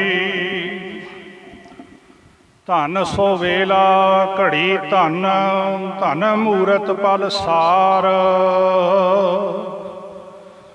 धन सो दिनस संजोगड़ा, जित डिठा गुर दरसार। सो कहो टल गुर सेविया, अहनिस सहज सुभाए। दर्शनम परस्याय गुरु कै, जन्म मरण दुख जाए। होवै सिफत खसामंदी, नूर अरसों उरसों झटिया। तुद डिठे सचे पातशाह, मल जन्म जन्म दी कटिया। सज्जन सच्चा पातशाह, सिर सहांदै। जिस पास बैठिया सोहिया, सबना दा विसाहो। सतनाम श्री वाहिगुरु साहिब जी। श्लोक महला तीजा। बिन सतगुर सेवे जगत मुआ, बिरथा जन्म गवाए। दूजे पाए अत दुख लगा, मर जमै आवे जाए। बिन सतगुर सेवे जगत मुआ, बिरथा जन्म गवाए। दूजे पाए अत दुख लगा, मर जमै आवे जाए। विष्टा अंदर वास है, फिर जूनी पाए। नानक बिन नावै जम मारसी, अंत गया पछताए। महला तीजा। इस जग में है पुरख एक है, होर सगली नार सबाई। सब घट भोगवै अलिपत रहै, अलख ना लखना जाई। पूरे गुर वे खालिया, सबदे सोझी पाई। पुरख सेवह से पुरख होवै, जिनी होमै सबद जलाई। तिसका शरीक को नहीं, ना को कंटक वैराई। निहचल राज है सदा तिस केरा, ना आवे ना जाई। अन दिन सेवक सेवा करे, हर सच्चे के गुण गाई। नानक वेख विगसिया, हर सच्चे की वड्याई। पौड़ी। जिनकै हर नाम वसिया सद हिरदै, हर नामो तिनको रखण हारा। हर नाम पिता, हर नाम माता, हर नाम सखाई मित्र हमारा। ਹਰ ਨਾਵੈ ਨਾਲ ਗੱਲਾਂ, ਹਰ ਨਾਵੈ ਨਾਲ ਮਸਲਤ, ਹਰ ਨਾਮ ਹਮਾਰੀ ਕਰਦਾ ਨਿਤ ਸਾਰਾ। ਹਰ ਨਾਮ ਹਮਾਰੀ ਸੰਗਤ ਅਤ ਪਿਆਰੀ, ਹਰ ਨਾਮ ਕੁਲ, ਹਰ ਨਾਮ ਪਰਵਾਰਾ।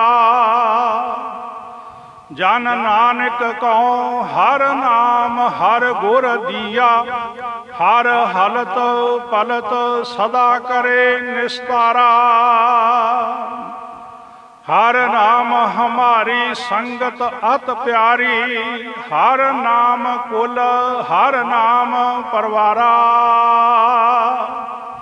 ਜਨ ਨਾਨਕ ਕਉ ਹਰ ਨਾਮ ਹਰ ਗੁਰ ਦੀਆ, ਹਰ ਹਲਤ ਪਲਤ ਸਦਾ ਕਰੇ ਨਿਸਤਾਰਾ। ਵਾਹਿਗੁਰੂ ਜੀ ਕਾ ਖਾਲਸਾ, ਵਾਹਿਗੁਰੂ ਜੀ ਕੀ ਫਤਿਹ। ਸ਼ਲੋਕ ਮਹਲਾ ਤੀਜਾ। ਬਿਨ ਸਤਿਗੁਰ ਸੇਵੇ ਜਗਤ ਮੁਆ, ਬਿਰਥਾ ਜਨਮ ਗਵਾਏ। ਦੂਜੈ ਭਾਏ ਅਤ ਦੁਖ ਲਗਾ, ਮਰ ਜੰਮੈ ਆਵੈ ਜਾਏ। ਇਹ ਪਾਵਨ ਪਵਿੱਤਰ ਉਪਦੇਸ਼ ਧੰਨ ਧੰਨ ਸਤਿਗੁਰੂ ਸ੍ਰੀ ਗੁਰੂ ਅਮਰਦਾਸ ਮਹਾਰਾਜ ਜੀ ਦਾ ਉਚਾਰਨ ਕੀਤਾ ਹੋਇਆ। ਧੰਨ ਧੰਨ ਸਤਿਗੁਰੂ ਸ੍ਰੀ ਗੁਰੂ ਗ੍ਰੰਥ ਸਾਹਿਬ ਜੀ ਦੇ ਪਾਵਨ ਅੰਗ 591, 592 ਤੇ ਸੁਭਾਇਮਾਨ ਹੈ ਜੀ। ਵਾਹਿਗੁਰੂ ਜੀ ਕਾ ਖਾਲਸਾ, ਵਾਹਿਗੁਰੂ ਜੀ ਕੀ